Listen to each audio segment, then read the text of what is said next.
ਇੱਕ ਵਾਰ ਫੇਰ ਹਾਜ਼ਰ ਹਾਂ ਕਾਵ ਲੋਕ ਲਈ ਵਿਸ਼ੇਸ਼ ਪ੍ਰੋਗਰਾਮ ਰੂਬਰੂ ਲੈ ਕੇ, ਜਿਸ ਵਿੱਚ ਅਸੀਂ ਪੰਜਾਬੀ ਦੇ ਇੱਕ ਸਮਰੱਥ ਕਵੀ ਨਾਲ ਤੁਹਾਡੇ ਰੂਬਰੂ ਗੱਲਾਂ ਦਾ ਇੱਕ ਸਿਲਸਿਲਾ ਆਰੰਭਿਆ ਹੈ। ਔਰ ਉਸ ਸਿਲਸਿਲੇ ਵਿੱਚ ਅੱਜ ਸਾਡੇ ਨਾਲ ਸ਼ਾਮਲ ਨੇ ਅਰਤਿੰਦਰ ਸੰਧੂ। ਪੰਜਾਬੀ ਸ਼ਾਇਰੀ 'ਚ ਉਹ ਨਾਮ ਜਿਹਨੇ ਬਹੁਤ ਥੋੜੇ ਸਮੇਂ 'ਚ ਆਪਣੀ ਵੱਡੀ ਪਛਾਣ ਬਣਾਈ, ਜਿਸਨੇ ਔਰਤ, ਜਿਸਨੇ ਵਿਅਕਤੀ, ਜਿਸਨੇ ਸਮਾਜ ਦੇ ਰਿਸ਼ਤਿਆਂ ਨੂੰ ਸ਼ਬਦਾਂ 'ਚ ਬਾਖੂਬੀ ਪਰੋਇਆ। ਅਰਤਿੰਦਰ ਸੰਧੂ ਨੇ ਪਿਛਲੇ 2-3 ਦਹਾਕਿਆਂ ਤੋਂ ਪੰਜਾਬੀ ਕਵਿਤਾ ਨਾਲ ਜੋ ਨਾਤਾ ਜੋੜਿਆ, ਉਹ ਇੰਨਾ ਪੱਕੇ ਪੀਢੇ ਤੌਰ ਤੇ ਅੱਜ ਸਾਡੇ ਮਨਾਂ ਤੱਕ ਪਹੁੰਚਿਆ ਨਾਤਾ, ਜਿਸ ਨਾਤੇ ਨੇ ਉਹਨਾਂ ਨੂੰ ਵੀ ਪਛਾਣ ਦਿੱਤੀ, ਪੰਜਾਬੀ ਪਾਠਕਾਂ, ਪੰਜਾਬੀ ਸਮਾਜ ਨੂੰ ਇੱਕ ਸਕੂਨ ਵੀ ਦਿੱਤਾ ਕਿ ਔਰਤਾਂ, ਵਿਅਕਤੀ, ਸਮਾਜ ਨੂੰ ਜਦੋਂ ਕਵਿਤਾ ਨਾਲ ਜੋੜ ਕੇ ਦੇਖਦੇ ਆ ਤੇ ਕਿਸ ਤਰ੍ਹਾਂ ਕਵਿਤਾ ਆਪਣੀ ਜਿਉਂਦੀ ਜਾਗਦੀ ਰੂਹ ਲੋਕਾਂ ਤੱਕ ਲੈ ਕੇ ਆਉਂਦੀ ਹੈ, ਲੋਕਾਂ ਦੀ ਗੱਲ ਬਣਦੀ ਹੈ।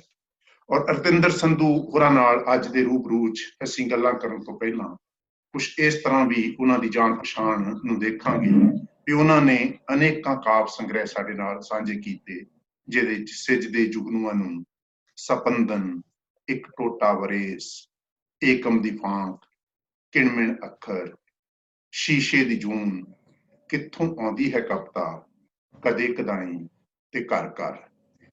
ਇਸ ਤੋਂ ਬਿਨਾਂ ਉਹ ਇੱਕ ਸਫਲ ਸੰਪਾਦਕ ਵੀ ਹੈ। ਏਕਮ ਮੈਗਜ਼ੀਨ ਪੰਜਾਬੀ ਲੋਕ ਮਨਾਂ ਤੱਕ ਪਹੁੰਚਿਆ ਹੋਇਆ ਮੈਗਜ਼ੀਨ ਹੈ, ਜਿਹਨੇ ਪੰਜਾਬੀ ਕਵਿਤਾ, ਪੰਜਾਬੀ ਲਿਟਰੇਚਰ ਨੂੰ ਸਾਡੇ ਤੱਕ ਪਹੁੰਚਾਇਆ ਔਰ ਲਿਟਰੇਚਰ ਨੂੰ ਪਛਾਣ ਕੇ ਉਸਨੂੰ ਸਮਾਜ ਦੇ ਹਾਣੀ ਪਛਾਣਦੇ ਹੋਏ ਉਹਦੀ ਰੂਹ ਨੂੰ ਲੋਕਾਂ ਨਾਲ ਸਾਂਝੀ ਕੀਤਾ। ਔਰ ਮੈਂ ਅਰਤਿੰਦਰ ਸੰਧੂ ਜੀ ਤੁਹਾਡਾ ਕਾਵਿ ਲੋਕ ਦੇ ਇਸ ਮੰਚ ਤੇ ਸਵਾਗਤ ਕਰਦਾ ਹਾਂ। ਔਰ ਅੱਜ ਅਸੀਂ ਤੁਹਾਡੇ ਨਾਲ ਕੁਝ ਗੱਲਾਂ ਕਰਾਂਗੇ। ਔਰ ਉਹਨਾਂ ਗੱਲਾਂ 'ਚ ਸਭ ਤੋਂ ਪਹਿਲਾਂ ਮੈਂ ਤੁਹਾਨੂੰ ਇਹੀ ਪੁੱਛਣਾ ਚਾਹੁੰਦਾ ਹਾਂ ਕਿ ਉਹ ਬਚਪਨ ਦੇ ਸਾਲ ਸਾਡੇ ਨਾਲ ਸਾਂਝੇ ਕਰੋ, ਜਦੋਂ ਅਰਤਿੰਦਰ ਸੰਧੂ ਨੇ ਸੁਰਤ ਸੰਭਾਲੀ ਤੇ ਕਵਿਤਾ ਉਹਨਾਂ ਨੂੰ ਕਿਤੇ ਨੇੜੇ ਨੇੜੇ ਜਾਪੀ, ਜਾਂ ਬਚਪਨ 'ਚ ਕਦੋਂ ਕਵਿਤਾ ਨਾਲ, ਜਾਂ ਜਵਾਨੀ 'ਚ ਕਦੋਂ ਕਵਿਤਾ ਨਾਲ ਅਰਤਿੰਦਰ ਸੰਧੂ ਦਾ ਨਾਤਾ ਬਣਿਆ। ਪੰਜਾਬੀ ਸ਼ਾਇਰੀ 'ਚ ਬੇਸ਼ੱਕ ਤੁਸੀਂ ਬਹੁਤ ਪ੍ਰਵੇਸ਼ ਦੇਰ ਨਾਲ ਕੀਤਾ, ਪਰੰਤੂ ਆਪਣੇ ਬਚਪਨ ਦੀਆਂ ਉਹ ਗੱਲਾਂ ਸਾਡੇ ਨਾਲ ਸਾਂਝੀਆਂ ਕਰੋ, ਜਦੋਂ ਇਸ ਰਚਨਾਤਮਕਤਾ ਨੇ ਜਿਹੜੀ ਆ ਉਹ ਆਪਣੇ ਅੰਦਰ ਇੱਕ ਰੂਹ ਪਛਾਣੀ ਹੋਏਗੀ। ਅਰਤਿੰਦਰ ਸੰਧੂ ਜੀ। ਸ਼ੁਕਰੀਆ ਅਮਿੰਦਰ ਜੀ, ਤੁਹਾਡਾ ਸ਼ੁਕਰੀਆ ਤੇ ਪੰਜਾਬੀ ਕਵਿਤਾ ਨੂੰ ਸਮਰਪਿਤ ਚੈਨਲ ਕਾਵਿ ਲੋਕ ਦਾ ਸ਼ੁਕਰੀਆ, ਤੇ ਨਾਲ ਹੀ ਸਾਹਿਤ ਦੇ ਮਾਧਿਅਮ ਨਾਲ ਜਿਹੜੇ ਵੀ ਪਾਠਕ, ਲੇਖਕ ਇਸ ਗੱਲਬਾਤ ਨਾਲ ਜਾਂ ਇਸ ਚੈਨਲ ਨਾਲ ਜੁੜਿਆ, ਉਹਨਾਂ ਸਾਰਿਆਂ ਦਾ ਹੀ ਸ਼ੁਕਰੀਆ ਤੇ ਸਵਾਗਤ। ਅਸਲ ਵਿੱਚ ਕਵਿਤਾ ਮੈਂ ਕਦੋਂ ਤੋਂ ਸ਼ੁਰੂ ਆਈ, ਜਦੋਂ ਮੈਂ ਸਕੂਲ ਵਿੱਚ 6ਵੀਂ ਵਿੱਚ ਪੜ੍ਹਦੀ, ਮੇਰੇ 10-12 ਸਾਲ ਦੀ ਸੀ, ਉਦੋਂ ਤੋਂ ਕਵਿਤਾ ਹੀ ਮੈਂ ਲਿਖਣੀ ਸ਼ੁਰੂ ਕਰ ਦਿੱਤੀ। ਪਰ ਉਦੋਂ ਕਵਿਤਾ ਇਸ ਤਰੀਕੇ ਨਾਲ ਲਿਖੀ ਜਾਂਦੀ ਸੀ ਕਿ ਇੰਝ ਨਹੀਂ ਸੀ ਕੋਈ ਪਤਾ ਕਿ ਕਿਉਂਕਿ ਦੇਸ਼ ਪਿਆਰ ਦਾ, ਅਸਲ 'ਚ ਦੇਸ਼ ਆਜ਼ਾਦ ਹੋਇਆ ਉਦੋਂ ਕੁਝ ਸਾਲ ਹੀ ਹੋਏ ਸਨ, 1.5 ਦਹਾਕਾ, ਤਾਂ ਉਹਨਾਂ ਦਿਨਾਂ 'ਚ ਅਜੇ ਦੇਸ਼ ਪਿਆਰ ਦੀਆਂ ਕਵਿਤਾਵਾਂ ਚੱਲ ਰਹੀਆਂ ਸੀ, ਦੇਸ਼ ਨੂੰ ਦੁਬਾਰਾ ਤੋਂ ਸਿਰਜਿਆ ਜਾ ਰਿਹਾ ਸੀ। ਤਾਂ ਇਹੋ ਜਿਹੀਆਂ ਕਵਿਤਾਵਾਂ ਬਣੀਆਂ ਸੀ ਕਿ ਅਸੀਂ ਹੁਣ ਕਰਾਂਗੇ ਕੁਝ, ਹਮ ਬਹਿਨ ਹੈ ਦੇਸ਼ ਕੀ, ਹਮ ਜਵਾਨ ਹੈ ਦੇਸ਼ ਕੀ, ਇਸ ਤਰ੍ਹਾਂ ਦਾ। ਤੇ ਉਸ ਤਰ੍ਹਾਂ ਜੋਸ਼ੀਲੇ ਮਾਹੌਲ ਦੇ ਵਿੱਚ ਮੈਂ ਵੀ ਸਕੂਲ ਦੇ ਵਿੱਚ ਕਵਿਤਾ ਪੜ੍ਹਦਿਆਂ ਨਾਲ ਇਹ ਕਵਿਤਾ ਇਹੋ ਜਿਹੀ ਲਿਖਣੀ ਸ਼ੁਰੂ ਕਰ ਦਿੱਤੀ। ਅਸਲ 'ਚ ਮੈਨੂੰ ਪੜ੍ਹਨ ਦਾ ਝਾਸ ਤਾਂ ਸ਼ੁਰੂ ਤੋਂ ਹੀ ਸੀ। ਜੋ ਵੀ ਆਏ, ਲਿਫਾਫਾ ਕੋਈ ਆਇਆ ਤਾਂ ਉਹਦੇ ਤੋਂ ਖੋਲ ਕੇ ਜੋ ਉਹਨੂੰ ਪੜ੍ਹਨ ਲੱਗ ਪੈਣਾ, ਜਾਂ ਅਖਬਾਰ, ਫਿਰ ਮੈਂ ਆਪਣੇ ਫਾਦਰ ਨੂੰ ਕਿਹਾ ਅਖਬਾਰ ਮੈਨੂੰ ਸੰਡੇ ਦੀ ਲਵਾ ਦਿਓ, ਉਹਨਾਂ ਲਵਾ ਦਿੱਤੀ। ਤਾਂ ਇਸ ਤਰ੍ਹਾਂ ਕਰਕੇ ਮੈਨੂੰ ਪੜ੍ਹਨ ਦਾ ਜਿਹੜਾ ਸੀ ਝਾਸ ਜ਼ਿਆਦਾ, ਉਹਦੇ ਨਾਲ ਫਿਰ ਕਵਿਤਾ ਨੂੰ ਵੀ ਨੈਚੁਰਲੀ ਲਿਖੀ ਜਾਂਦੀ ਰਹੀ। ਲੇਕਿਨ ਉਹ ਕਵਿਤਾ ਦੇਸ਼ ਪਿਆਰ ਦੀ ਹੁੰਦੀ ਸੀ, ਜਾਂ ਕੋਈ ਮਸਲਾ ਉੱਥੇ ਰੋਜ਼ ਕੋਈ ਹੋਇਆ ਜਿਹੜਾ ਅਸੀਂ ਸੁਣਦੇ ਸੀ, ਜਿਸ ਤਰ੍ਹਾਂ ਦੇ ਸਕੂਲ ਦੇ ਵਿੱਚ ਮਾਹੌਲ ਸੀ, ਉਸ ਤਰ੍ਹਾਂ ਦੀ ਹੁੰਦੀ ਸੀ। ਤਾਂ ਫਿਰ ਪਰ ਇਹ ਕਿ ਉਹ ਬਾਅਦ ਵਿੱਚ ਲਿਖਣ ਨਾਲ ਉਹ ਕਵਿਤਾ ਦੀ ਇੰਨੀ ਕੀ ਉਮਰ ਸੀ ਕਿ ਉਹ ਇੱਕ ਵਾਰ ਲਿਖੀ ਗਈ ਤਾਂ ਫਿਰ ਉਹ ਬੋਲ ਲਈ ਸਕੂਲ ਵਿੱਚ, ਤੇ ਫਿਰ ਉਹ ਖਤਮ। ਜਦੋਂ ਕਾਪੀ ਭਰ ਗਈ, ਉਹ ਦੂਜੀਆਂ ਕਾਪੀਆਂ ਵਾਂਗਰ ਰੱਦੀ ਹੋ ਜਾਣਾ ਜੀ, ਇਹ ਕਾਪੀ ਭਰ ਗਈ ਆ ਹੁਣ ਬਸ ਇੰਝ ਹੋ ਜਾਣਾ। ਤਾਂ ਇਹ ਮੈਂ ਸੀਰੀਅਸ ਕਵਿਤਾ, ਜਿਹੜੀ ਮੇਰੀ ਪਹਿਲੀ ਕਵਿਤਾ ਛਪੀ, ਉਹ ਮੈਂ 9th ਵਿੱਚ ਪੜ੍ਹਦੀ ਸੀ, ਜਦੋਂ ਮੇਰੀ ਕਵਿਤਾ ਇੱਥੋਂ ਮੈਗਜ਼ੀਨ ਨਿਕਲਦਾ ਸੀ ਅੰਮ੍ਰਿਤਸਰ ਤੋਂ, ਕਵਨ, ਤੇ ਉਹਦੇ ਵਿੱਚ ਪਹਿਲੀ ਕਵਿਤਾ ਛਪੀ ਸੀ। ਜੀ ਉਹਦੇ ਬਾਅਦ ਇਹ ਸਿਲਸਿਲਾ ਕੁਝ ਚੱਲਿਆ ਤੇ ਕਵਿਤਾ, ਇੱਕ ਮੈਗਜ਼ੀਨ ਸੀ ਕਵਿਤਾ, ਕਹਾਣੀ, ਇਸ ਤਰ੍ਹਾਂ ਦੀਆਂ ਇਹਨਾਂ ਵਿੱਚ ਕਵਿਤਾਵਾਂ ਮੇਰੀਆਂ ਛਪੀਆਂ। ਉਦੋਂ ਅਸਲ 'ਚ ਮੈਨੂੰ ਪਤਾ ਨਹੀਂ ਸੀ ਕਵਿਤਾ ਕਿਸ ਤਰ੍ਹਾਂ ਭੇਜੀ ਜਾਂਦੀ ਕਿਸੇ ਨੂੰ। ਇਹ ਕਿਸੇ ਨੇ ਚੁੱਕ ਕੇ ਕਵਿਤਾ ਭੇਜੀਆਂ ਮੈਗਜ਼ੀਨਾਂ ਨੂੰ ਤੇ ਉਹ ਛਪੀਆਂ। ਮੇਰੇ ਮਾਮਾ ਜੀ ਕਿਰਪਾਲ ਸਿੰਘ ਕਸੇਲ ਸੀ, 2 ਵਾਰ ਉਹ ਆਏ ਤਾਂ ਉਹਨਾਂ ਨੇ ਕਵਿਤਾ ਚੁਣ ਕੇ ਉਹ ਲੈ ਗਏ ਤੇ ਉਹ ਬਾਅਦ ਵਿੱਚ ਮੈਗਜ਼ੀਨ ਡਾਕਟਰ ਨਿਸ਼ਾਨ ਸਿੰਘ ਹੋਰਾਂ ਨੂੰ ਕਹਿ ਕੇ ਤੇ ਮੈਨੂੰ ਘਰ ਭਿਜਵਾ ਦਿੱਤੇ। ਬਸ ਮੈਨੂੰ ਇੰਨਾ ਹੀ ਪਤਾ ਸੀ। ਫਿਰ ਕਾਲਜ ਵਿੱਚ ਵੀ ਕੁਝ ਕਵਿਤਾ ਕਾਲਜ ਮੈਗਜ਼ੀਨਾਂ ਛਪਦੀਆਂ ਰਹੀਆਂ। ਪਰ ਜਦੋਂ ਮੇਰਾ ਟ੍ਰੈਂਡ, ਜਿਹੜੀ ਅਜੋਕੀ ਮੇਰੀ ਕਵਿਤਾ ਦਾ ਮੁਹਾਂਦਰਾ ਹੈ, ਉਹ ਹਲ ਹੋਇਆ, ਉਹ ਮੇਰਾ BSc ਵਿੱਚ ਪੜ੍ਹਦਿਆਂ ਸੀ ਕਿ ਇੱਕ ਮਤਲਬ ਇੱਕ ਵਾਰ ਸਡਨਲੀ ਮੈਂ ਕਵਿਤਾ ਪੜ੍ਹੀ। ਮੈਂ ਧਰਮਯੁੱਗ, ਫੈਮਿਨਾ ਜਾਂ ਇਸ ਤਰ੍ਹਾਂ ਦੀਆਂ ਸਰਿਤਾ ਵਗੈਰਾ ਮੈਗਜ਼ੀਨਸ ਸਾਰੀਆਂ ਪੜ੍ਹਦੀ ਸੀਗੀ। ਤਾਂ ਮੈਨੂੰ ਇੱਕ ਵਾਰ ਇੱਕ ਕਵਿਤਾ ਪੜ੍ਹੀ ਜਿਹੜੀ ਇੱਕ ਵਾਰੀ ਮੇਰੇ ਪੜ੍ਹਨ ਨਾਲ ਯਾਦ ਹੋ ਗਈ, ਧਰਮਯੁੱਗ ਚੋਂ ਪੜ੍ਹੀ ਤੇ ਉਹਨੇ ਮੇਰੀ ਕਵਿਤਾ ਦਾ, ਮੇਰੀ ਸੋਚ ਦਾ ਮੁਹਾਂਦਰਾ ਬਦਲ ਦਿੱਤਾ। ਮੈਂ ਉਹ ਕਵਿਤਾ 4-5 ਲਾਈਨਾਂ ਦੀ ਹੈ, ਮੈਂ ਸਾਂਝੀ ਕਰਦੀ ਹਾਂ ਕਿ खोजियो तुम मानोगे नहीं, पर संतों का कहना सही है, जिस घर में तुम घूम रहे हो उसे निकलने का रास्ता नहीं है। शून्य और दीवार दोनों एक है, आकार और निरंकार दोनों एक है। जिस दिन खोज शांत होगी तुम जानोगे कि खोज पाने की नहीं, खोने की थी, यानी जो सचमुच में तुम हो वही होने की थी। तो वो एक बार पढ़ के तो वो मेरे अंदर इस तरह दस गई कि मतलब मैनू सैल्फ नाल जोड़ दिता उन्हें कविता ने। मेरे बाद तो जिहड़ी मैं पहली कविता भी जिहड़ी लिखी सी वो भी BSc विच पढ़दियां लिखी सी, खालसा कॉलेज दे दरबार मैगजीन विच छपी सी। तो पर उहदे पिछों आफ्टर मैरिज ये सिलसिला स्टॉप हो गया। मतलब मेरिया कापी जिहड़ी सी ਉਹ ਕਵਿਤਾਵਾਂ ਦੀ ਉਹ ਉਸ ਤਰ੍ਹਾਂ ਹੀ ਪਈ ਰਹੀ। ਉਹ ਮੈਂ ਲੈ ਤਾਂ ਆਈ ਆਫਟਰ ਮੈਰਿਜ, ਪਰ ਉਹਨੂੰ ਖੋਲਣ ਦਾ ਟਾਈਮ ਨਹੀਂ ਮਿਲਿਆ। ਮੈਨੂੰ ਪਤਾ ਸੀ ਮੇਰੀ ਕਾਪੀਆਂ ਤੇ ਵੀ, ਲੇਕਿਨ ਮੈਂ ਉਹਨੂੰ ਟਾਈਮ ਨਹੀਂ ਸੀ ਕਿਉਂਕਿ ਜ਼ਿੰਮੇਵਾਰੀਆਂ ਇੰਨੀਆਂ ਸੀ, ਨੌਕਰੀ ਸੀ, ਰਿਸ਼ਤੇ, ਬੱਚੇ, ਘਰ, ਬਹੁਤ ਸਾਰੇ ਕੰਮ ਸੀ। ਤਾਂ ਉਹ 27 ਸਾਲ ਪਈ ਰਹੀ ਮੇਰੀ ਕਾਪੀ। 27 ਸਾਲ ਬਾਅਦ ਮੈਨੂੰ ਮੇਰੀ ਇੱਕ ਟੀਚਰ ਨੇ ਕਿਹਾ कि तुसी कविता मतलब किताब च पढ़ो। मैं क्या किताब, मेरी किताब किने पढ़नी है? वो कहंदे चलो कविता ही संभाल लो। तो कविता संभालण दे सिलसिले विच कविता नाल फिर तो जुड़िया गया ते ओदे पिछों फिर तो ओ रिश्ता जिहड़ा सी टुटिया होया ओ फिर जुड़ गया कविता दा। तां ओदे पिछों ये अजे तक निरंतर चल रहा सिलसिला कविता दा। बहुत अच्छे। रतिंदर संधू जी, ये किहड़े साल दी गल है जदों पहली किताब तुहाडी आई? मेरी पहली किताब 98-99 ਚ ਆਈ ਹੈ। ਪਹਿਲੀ ਕਿਤਾਬ ਜਿਹੜੀ ਕਵਿਤਾਵਾਂ ਦੀ ਪੁਰਾਣੀਆਂ ਪਈਆਂ ਦੀ ਜਦੋਂ ਛਪਵਾਈ ਹੈ, ਉਹ ਮੈਨੂੰ ਪਤਾ ਨਹੀਂ ਸੀ ਕਿ ਮੈਂ ਛਪਵਾਉਣੀ, ਮਤਲਬ ਬਿਲਕੁਲ ਸਮਝੋ ਕਿ ਅਣਜਾਣਾ ਵਾਲੀ ਗੱਲ ਸੀ। ਤਾਂ ਬਸ ਉਹ ਉਦੋਂ ਕੀ ਤਕਰੀਬਨ 22 ਸਾਲ 23 ਸਾਲ ਪਹਿਲਾਂ ਇਹ ਸਿਲਸਿਲਾ ਸ਼ੁਰੂ ਹੋਇਆ। ਜੀ ਜੀ।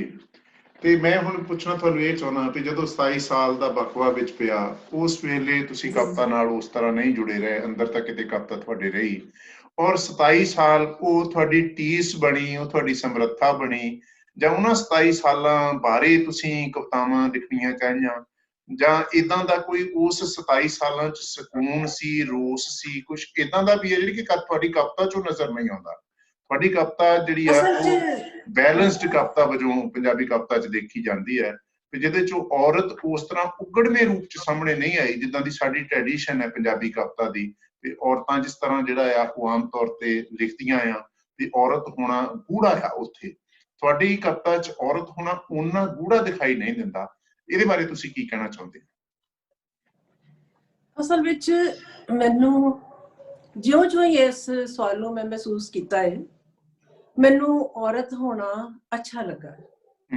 ਮੈਨੂੰ ਔਰਤ ਹੋਣਾ ਜ਼ਿਆਦਾ ਸਮਰੱਥ ਲੱਗਾ ਹੈ। ਤੇ ਬੇਸ਼ੱਕ ਆਦਮੀ ਹੋਣਾ, ਬੇਸ਼ੱਕ ਸਾਡੇ ਸਮਾਜ ਵਿੱਚ ਉਹ ਇੱਕ ਤਰ੍ਹਾਂ ਨਾਲ ਉਹ ਡੋਮੀਨੇਟ ਕਰਦੇ ਨੇ, ਲੇਕਿਨ ਉਹ ਵੀ ਅਸੀਂ ਸਭ ਕੁਝ ਵੇਖਦੇ ਹਾਂ। ਪਰ ਮੈਨੂੰ ਆਪਣਾ, ਉਹਦੇ ਬਾਵਜੂਦ ਸਾਰੀਆਂ ਮੁਸ਼ਕਿਲਾਂ ਦੇ, ਮੈਨੂੰ ਆਪਣੀ ਸਮਰੱਥਾ ਜਿਹੜੀ ਹੈ ਉਹਨੂੰ ਸੋਚਦਿਆਂ ਹੋਇਆਂ, ਇੰਨਾ ਕੁਝ ਕਰ ਲੈਂਦਿਆਂ ਹੋਇਆਂ, ਇੰਨੇ ਪਾਸੇ ਮੈਂ ਸਮਝਦੀ ਹਾਂ ਕਿ ਜਿੰਨਾ ਕੁਝ ਔਰਤ ਹੁੰਦਿਆਂ ਤੁਸੀਂ ਕਰ ਸਕਦੇ ਹੋ, ਉਹ ਸ਼ਾਇਦ ਮਰਦ ਹੁੰਦਿਆਂ ਨਾ ਕੀਤਾ ਜਾ ਸਕੇ, ਜਿਹੜਾ ਮੈਨੂੰ ਦੂਰੋਂ ਪਿਕਚਰ ਵੇਖਣ ਤੋਂ ਲੱਗਦਾ ਹੈ। ਇਸ ਕਰਕੇ ਮੈਨੂੰ ਔਰਤ ਹੋਣ ਦਾ ਕੋਈ ਅਫਸੋਸ ਨਹੀਂ, ਮੈਨੂੰ ਮਾਣ ਹੈ।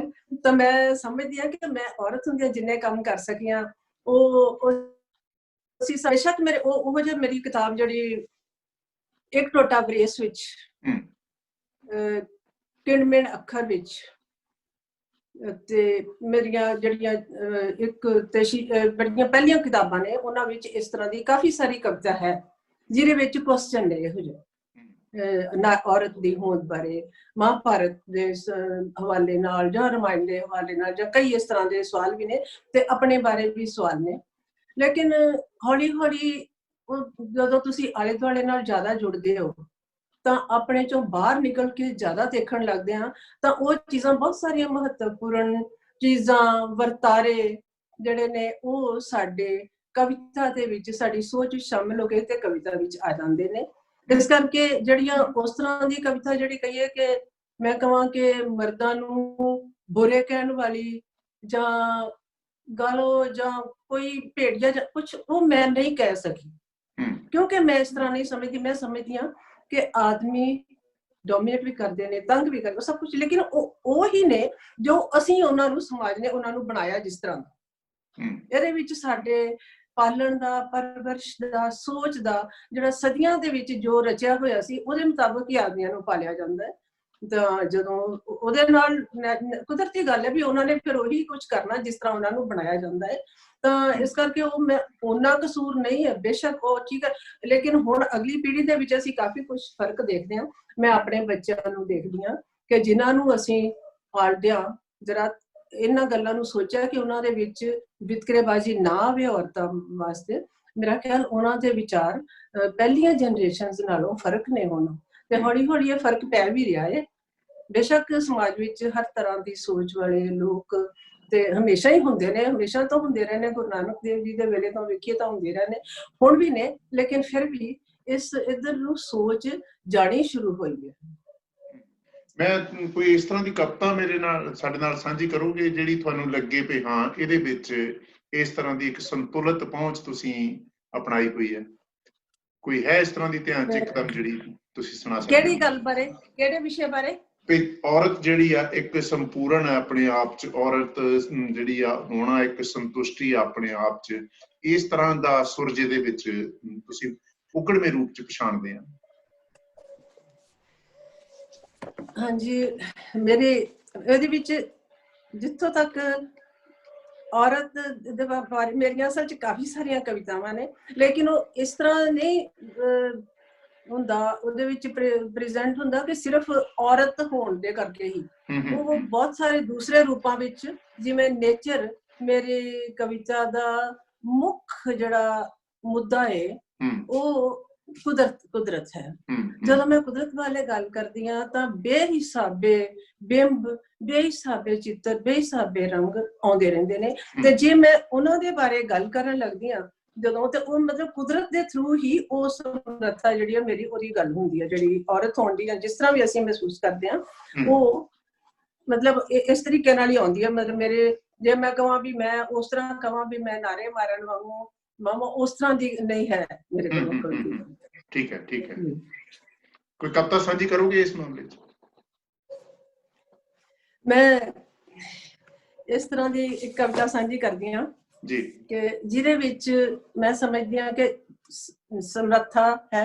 ਇਹਦੇ ਵਿੱਚ ਤੁਸੀਂ ਔਰਤ ਹੋਣ ਤੋਂ ਵੀ ਸੋਚ ਸਕਦੇ ਹੋ, ਤੇ ਇਹਦੇ ਵਿੱਚ ਕਿਸੇ ਤਰ੍ਹਾਂ ਹੀਣੇ ਹੋਣ ਤੋਂ ਵੀ ਸੋਚਿਆ ਜਾ ਸਕਦਾ ਹੈ ਕਿ ਜਦੋਂ ਕੱਲਾ ਹੋਵੇ ਕੋਈ ਬਿਰਖ ਜੀ, ਕਿ ਕਿਹਾ ਜਾਂਦਾ ਕਿ ਕੱਲਾ ਤੇ ਕੋਈ ਬਿਰਖ ਵੀ ਨਾ ਹੋ, ਬਿਲਕੁਲ ਇਹ ਕਿਹਾ ਜਾਂਦਾ ਹੈ ਕਿ ਜਦੋਂ ਕੱਲਾ ਹੋਵੇ ਕੋਈ ਬਿਰਖ, ਕਹਿੰਦੇ ਨੇ ਕੱਲਾ ਤਾਂ ਕੋਈ ਬਿਰਖ ਵੀ ਨਾ ਹੋਵੇ, ਪਰ ਕਹਿਣ ਨਾਲ ਕੀ ਹੁੰਦਾ, ਬਿਰਖ ਤਾਂ ਆਪਣੇ ਪਿੱਤਰ ਬੀਜ ਦੀ ਪੈੜ ਤੇ ਉੱਗ ਪੈਂਦਾ ਕਿਤੇ ਵੀ, ਤੇ ਫਿਰ ਪਿਆਰ ਹੋ ਜਾਂਦਾ ਉਸਨੂੰ ਜ਼ਿੰਦਗੀ ਨਾਲ।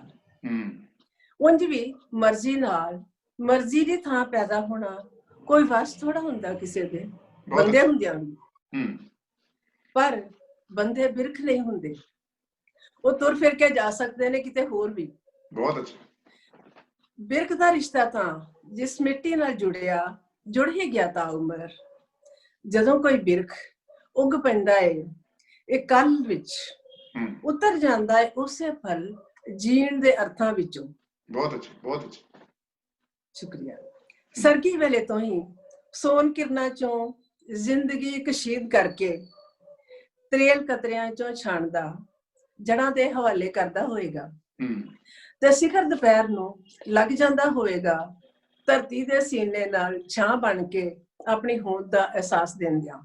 ਬਹੁਤ ਅੱਛਾ। ਜਦੋਂ ਕੋਈ ਬਿਰਖ ਜੀਣ ਲੱਗਦਾ ਏ ਇਕੱਲ ਦੀ ਸੁਨਸਾਨ ਬਸਤੀ ਵਿੱਚ, ਜਦੋਂ ਕੋਈ ਬਿਰਖ ਜੀਣ ਲੱਗਦਾ ਏ ਇਕੱਲ ਦੀ ਸੁਨਸਾਨ ਬਸਤੀ ਵਿੱਚ, ਉਹ ਨੇੜਿਓਂ ਲੰਘਦੀ ਹਵਾ ਨੂੰ ਰੋਕ ਲੈਂਦਾ ਹੋਵੇਗਾ ਪਲ ਭਰ ਲਈ, ਤੇ ਝਾਂਜਰ ਬਣਾ ਕੇ ਉਸਨੂੰ ਪਾ ਦਿੰਦਾ ਹੋਵੇਗਾ ਪੱਤਿਆਂ ਦੇ ਪੈਰੀਂ। ਤੇ ਫਿਰ ਉਸ ਝਾਂਜਰ ਦੀ ਛਣਕ ਚੋਂ ਉਪਜੇ ਸੰਗੀਤ ਨੂੰ ਉਲੱਦ ਦਿੰਦਾ ਹੋਵੇਗਾ ਪੌਣਾਂ ਦੇ ਪੱਲੂ ਵਿੱਚ, ਕਿ ਕਿਸੇ ਹੋਰ ਇਕੱਲੇ ਲਈ ਲੈ ਜਾਵੇ। ਇਕੱਲੇ ਤਾਂ ਹੋਰ ਵੀ ਹੋਣਗੇ। ਉਹ ਲਪੇਟ ਲੈਂਦਾ ਹੋਵੇਗਾ ਪੱਤਿਆਂ ਦੀ ਬੁੱਕਲ ਵਿੱਚ ਆਪਣੀਆਂ ਬਾਹਾਂ ਦੀ ਸ਼ਰਨ ਆਏ ਪੰਖੇਰੂਆਂ ਨੂੰ ਆਲਣਿਆਂ ਸਮੇਤ, ਕਈ ਕੱਲ ਦੇ ਆਲਮ ਵਿੱਚ ਬੇਘਰ ਨਾ ਰਹਿ ਕੋਈ, ਤੇ ਦਮ ਹੀ ਤੋੜ ਲਵੇ ਸਹਾਰੇ ਲੱਭਦਿਆਂ। ਵਿਛਾਉਂਦਾ ਰਹਿੰਦਾ ਹੋਵੇਗਾ ਛਾਂ ਆਪਣੀ ਜ਼ਿੰਦਗੀ ਦੇ ਤਲਾਂ ਵਿੱਚ ਭਟਕਦੇ ਮੁਸਾਫਰਾਂ ਦੇ ਥੱਕੇ ਲੂਸੇ ਪੈਰਾਂ ਹੇਠ, ਤੇ ਤਾਣ ਦਿੰਦਾ ਹੋਵੇਗਾ ਸਬਜ਼ ਛੱਤਰ ਆਪਣਾ ਮੌਸਮੀ ਤਪਸ਼ ਨਾਲ ਚਕਰਾਏ ਉਹਨਾਂ ਦੇ ਸਿਰਾਂ ਤੇ। ਜੜਾਂ ਹੱਥ ਭੇਜਦਾ ਰਹਿੰਦਾ ਹੋਵੇਗਾ ਸਾਵੇ ਸੁਪਨਿਆਂ ਦੀ ਠੰਡਕ ਧਰਤੀ ਨੂੰ, ਕਿ ਬਚੀ ਰਹੇ ਹੋ ਆਪਣੀ ਬੰਜਰ ਉਦਾਸੀ ਤੋਂ। ਤੇ ਇਵੇਂ ਦਾ ਹੋਰ ਬਹੁਤ ਕੁਝ ਕਰਦਾ ਰਹਿੰਦਾ ਹੋਵੇਗਾ ਬਿਰਖ, ਜੋ ਕਿਸੇ ਇਕੱਲੇ ਦੇ ਕਰਨ ਵਾਸਤੇ ਹੁੰਦਾ। ਜਦੋਂ ਉਹ ਬਿਰਖ ਹੋਵੇ ਤੇ ਕਿਤੇ ਇੰਜ ਹੋਵੇ ਉਹ ਬਿਰਖ ਉਗਾਵੇ ਮਨੁੱਖ ਅੰਦਰ ਕਿਸੇ ਪਲ। ਬਹੁਤ ਬਹੁਤ ਵਧੀਆ, ਬਹੁਤ ਹੀ ਵਧੀਆ। ਅਰਤਿੰਦਰ ਸੰਧੂ ਜੀ, ਇਸ ਤਰ੍ਹਾਂ ਆ ਵੀ ਕਵਿਤਾ ਨੂੰ ਅਸੀਂ ਇੱਕੋ ਵੇਲੇ ਜਿਹੜਾ ਆ ਉਹ ਇਤਿਹਾਸ ਨਾਲ, ਕੁਦਰਤ ਨਾਲ, ਜਿਹੜਾ ਆ ਉਹ ਵਿਰਸੇ ਨਾਲ ਔਰ ਸੰਵਾਦ ਰਚਾਉਂਦੇ ਹੋਏ ਦੇਖਦੇ ਰਹੇ ਹਾਂ। ਇਸ ਤਰ੍ਹਾਂ ਦੀਆਂ ਕਵਿਤਾਵਾਂ, ਇਸ ਤਰ੍ਹਾਂ ਦੀਆਂ ਪਰੰਪਰਾਵਾਂ ਸਾਡੇ ਕੋਲ ਰਹੀਆਂ, ਔਰ ਸਮਕਾਲ ਵੀ ਅਸੀਂ ਜਿਹੜਾ ਆ ਉਹ ਇਸੇ ਤਰ੍ਹਾਂ ਹੀ ਦੇਖਦੇ ਹਾਂ ਵੀ ਕਵਿਤਾ ਨੇ ਉਹਦੇ ਨਾਲ ਵੀ ਇੱਕ ਡਾਇਲੋਗ 'ਚ ਪੈਣਾ ਹੁੰਦਾ ਆ, ਔਰ ਪੈਂਦੀ ਵੀ ਹੈ ਕਵਿਤਾ। ਔਰ ਮੈਂ ਇੱਥੇ ਪੁੱਛਣਾ ਇਹ ਚਾਹੁੰਦਾ ਵੀ ਪਿਛਲਾ ਦੌਰ ਜਿਹੜਾ ਆ, ਪਿਛਲਾ ਲਗਭਗ 1 ਸਾਲ ਜੇ ਦੇਖੀਏ ਤਾਂ ਇਸ ਤਰ੍ਹਾਂ ਦੀਆਂ ਘਟਨਾਵਾਂ ਕੁਦਰਤੀ ਤੌਰ ਤੇ ਔਰ ਸਮਾਜਿਕ ਤੌਰ ਤੇ ਵਾਪਰ ਰਹੀਆਂ, ਜਿਨ੍ਹਾਂ ਨੇ ਜ਼ਿਆਦਾ ਪ੍ਰਭਾਵਿਤ ਕੀਤਾ ਆ। ਔਰ ਬੇਸ਼ੱਕ ਇਸ ਤੋਂ ਵੱਡੀਆਂ ਘਟਨਾਵਾਂ ਵੀ ਪਿਛਲੀ ਸਦੀ 'ਚ ਵਾਪਰੀਆਂ, ਪਰੰਤੂ ਕੁਦਰਤ ਦੇ ਚੈਲੰਜ ਜਿਹੜੇ ਕਰੋਨਾ ਦੌਰ 'ਚ ਆਏ ਆ, ਜਾਂ ਇਸ ਵੇਲੇ ਜਿਹੜਾ ਕਿਸਾਨੀ ਸੰਕਟ ਹੈ, ਉਹਨੇ ਲਿਟਰੇਚਰ ਨੂੰ ਜਿੱਦਾਂ ਜਿਹੜਾ ਨਾ ਲੋਕਾਂ ਨਾਲ ਸਾਂਝ ਦਾ ਇੱਕ ਵਧੇਰੇ ਜਿਹੜਾ ਤੀਖਣ ਮਾਧਿਅਮ ਬਣਾ ਕੇ ਪਿਛਲੇ ਸਮੇਂ 'ਚ ਪੇਸ਼ ਕੀਤਾ। ਕਰੋਨਾ ਦੌਰ 'ਚ ਵੀ ਲਿਟਰੇਚਰ ਆਇਆ, ਔਰ ਪੋਇਟਰੀ ਖਾਸ ਤੌਰ ਤੇ, ਔਰ ਹੁਣ ਕਿਸਾਨੀ ਦੌਰ 'ਚ ਵੀ ਆਈ ਆ। ਤੇ ਇੱਕ ਕਵੀ ਜਿਹੜਾ ਆ ਉਹ ਸਮਕਾਲੀ ਵਿਸ਼ਿਆਂ ਨੂੰ ਜਦੋਂ ਲੈਂਦਾ ਆ, ਔਰ ਤੁਹਾਡੇ ਵਿਸ਼ੇ ਬਹੁਤ ਸਾਰੇ ਜਿਹੜੇ ਆ ਉਹ ਯੂਨੀਵਰਸਲ ਹੈ, ਚਾਹੇ ਘਰ ਦੀ ਗੱਲ ਹੈ, ਚਾਹੇ ਕੁਦਰਤ ਦੀ ਗੱਲ ਹੈ, ਚਾਹੇ ਮਨੁੱਖ ਦੀ ਪਛਾਣ ਦੀ ਗੱਲ ਹੈ, ਚਾਹੇ ਬੰਦੇ ਦੀ ਪਛਾਣ ਦੀ ਗੱਲ ਹੈ। ਪਰੰਤੂ ਜਦੋਂ ਇਸ ਸਮਕਾਲੀ ਦੌਰ ਦੀ ਅਸੀਂ ਗੱਲ ਕਰਦੇ ਹਾਂ, ਕਿਸਾਨੀ ਦੇ ਦੌਰ ਦੀ ਗੱਲ ਕਰਦੇ ਹਾਂ, ਜਿਹਦੇ 'ਚ ਕਿਸਾਨੀ ਸੰਘਰਸ਼ ਨਾਲ ਡਾਇਲੋਗ ਹੋ ਰਿਹਾ ਆ, ਕੁਦਰਤ ਨਾਲ ਡਾਇਲੋਗ ਹੋ ਰਿਹਾ, ਇੱਥੇ ਮੈਂ ਪੁੱਛਣਾ ਇਹ ਚਾਹੁੰਦਾ ਹਾਂ ਕਿ ਕਵੀ ਜਿਹੜਾ ਆ ਉਹ ਕਿੰਨੀ ਕੁ ਵੱਡੀ ਭੂਮਿਕਾ 'ਚ ਹੁੰਦਾ ਆ, ਕਿ ਉਹਨੇ ਸਿੱਧੇ ਡਾਇਲੋਗ ਵਿੱਚ ਕਿੱਦਾਂ ਪੈਣਾ ਹੁੰਦਾ ਹੈ। ਜਦੋਂ ਇਹ ਕਵਿਤਾ ਇਸ ਤਰ੍ਹਾਂ ਆਉਂਦੀ ਆ, ਉਹਦੀ ਕਿੰਨੀ ਕੁ ਉਮਰ ਤੁਸੀਂ ਦੇਖਦੇ ਆ ਇੱਕ ਸਿਰਜਕ ਵਜੋਂ? ਅਰਤਿੰਦਰ ਸੰਧੂ ਜੀ। ਪਿਛਲੇ ਦੌਰ ਵਿੱਚ ਬਹੁਤ ਸਾਰੀਆਂ ਤਬਦੀਲੀਆਂ ਹੋਰ ਵੀ ਆਈਆਂ ਨੇ। ਜਿਵੇਂ ਪਿਛਲੇ ਸਾਲਾਂ ਵਿੱਚ ਅਸੀਂ ਵੇਖਦੇ ਹਾਂ ਕਿ ਕੁਝ ਸਾਡੀ ਸਮਾਜਿਕ ਸੋਚ ਦੇ ਵਿੱਚ ਬਹੁਤ ਸਾਰੀਆਂ ਤਰੇੜਾਂ ਪਈਆਂ, ਛੇਕ ਪਏ। ਜਿਹੜੇ ਅਪਣੱਤ ਸੀ, ਜਿਹੜੇ ਸਾਂਝਾਂ ਸੀ, ਉਹ ਟੁੱਟੀਆਂ। ਇੱਥੋਂ ਤੱਕ ਕਿ ਉਹ ਸਾਡੇ ਰਿਸ਼ਤਿਆਂ ਤੱਕ ਵੀ ਇਹ ਜਿਹੜੀਆਂ ਤਰੇੜਾਂ ਸੀ ਉਹ ਟੁੱਟਣ ਜਿਹੜੀ ਸੀਗੀ ਉਹ ਪਹੁੰਚ ਗਈ ਟੁੱਟਣਾ। ਤਾਂ ਉਹਦੇ ਨਾਲ ਮੈਂ ਘਰ ਦੇ ਵਿੱਚ ਵੀ ਮੈਂ ਮਤਲਬ ਦੋ ਤਿੰਨ ਪਾਸਿਆਂ ਨਾਲ ਡਾਇਰੈਕਸ਼ਨ ਨਾਲ ਗੱਲਾਂ ਕਰ ਰਹੀ ਹਾਂ ਕਿ ਜਿਵੇਂ ਅਸੀਂ ਘਰ ਸੀ, ਸਾਡੀ ਜਨਰੇਸ਼ਨ ਨੇ ਪਾਰਟਿਕੂਲਰਲੀ ਜਿਹੜਾ ਵੇਖਿਆ ਹੈ ਕਿ ਇੱਕ ਤਾਂ ਆਪਸ ਵਿੱਚ ਜਿਹੜੇ ਚੰਗਿਆਈ ਦੇ ਜਿਹੜੇ ਪ੍ਰਤੀਮਾਨ ਸੀ ਪਹਿਲਾਂ, ਉਹ ਬਦਲ ਗਏ। ਸਮਾਜ ਦੇ ਵਿੱਚ ਜਿਵੇਂ ਇੱਕ ਕਵਿਤਾ ਹੈ ਛੋਟੀ ਜਿਹੀ ਕਿ ਜਿਵੇਂ ਜੰਗਲ ਮੇਰੀਆਂ ਕਵਿਤਾਵਾਂ ਦੀਆਂ ਅਕਸਰ ਲੜੀਆਂ ਨੇ ਬਹੁਤ ਸਾਰੀਆਂ ਕਿਤਾਬਾਂ ਵਿੱਚ ਕਿ 3 ਕਵਿਤਾਵਾਂ ਦੀ, 10 ਕਵਿਤਾਵਾਂ ਦੀ, 5 ਕਵਿਤਾਵਾਂ ਦੀਆਂ ਵੀ ਲੜੀਆਂ ਨੇ। ਤਾਂ ਇੱਕ ਲੜੀ ਵਿੱਚ ਜੰਗਲ ਬਾਰੇ ਕਵਿਤਾਵਾਂ ਸੀ ਮੇਰੀ, ਵਿਚਲਾ ਮੌਸਮ ਕਿਤਾਬ ਦੇ ਵਿੱਚ।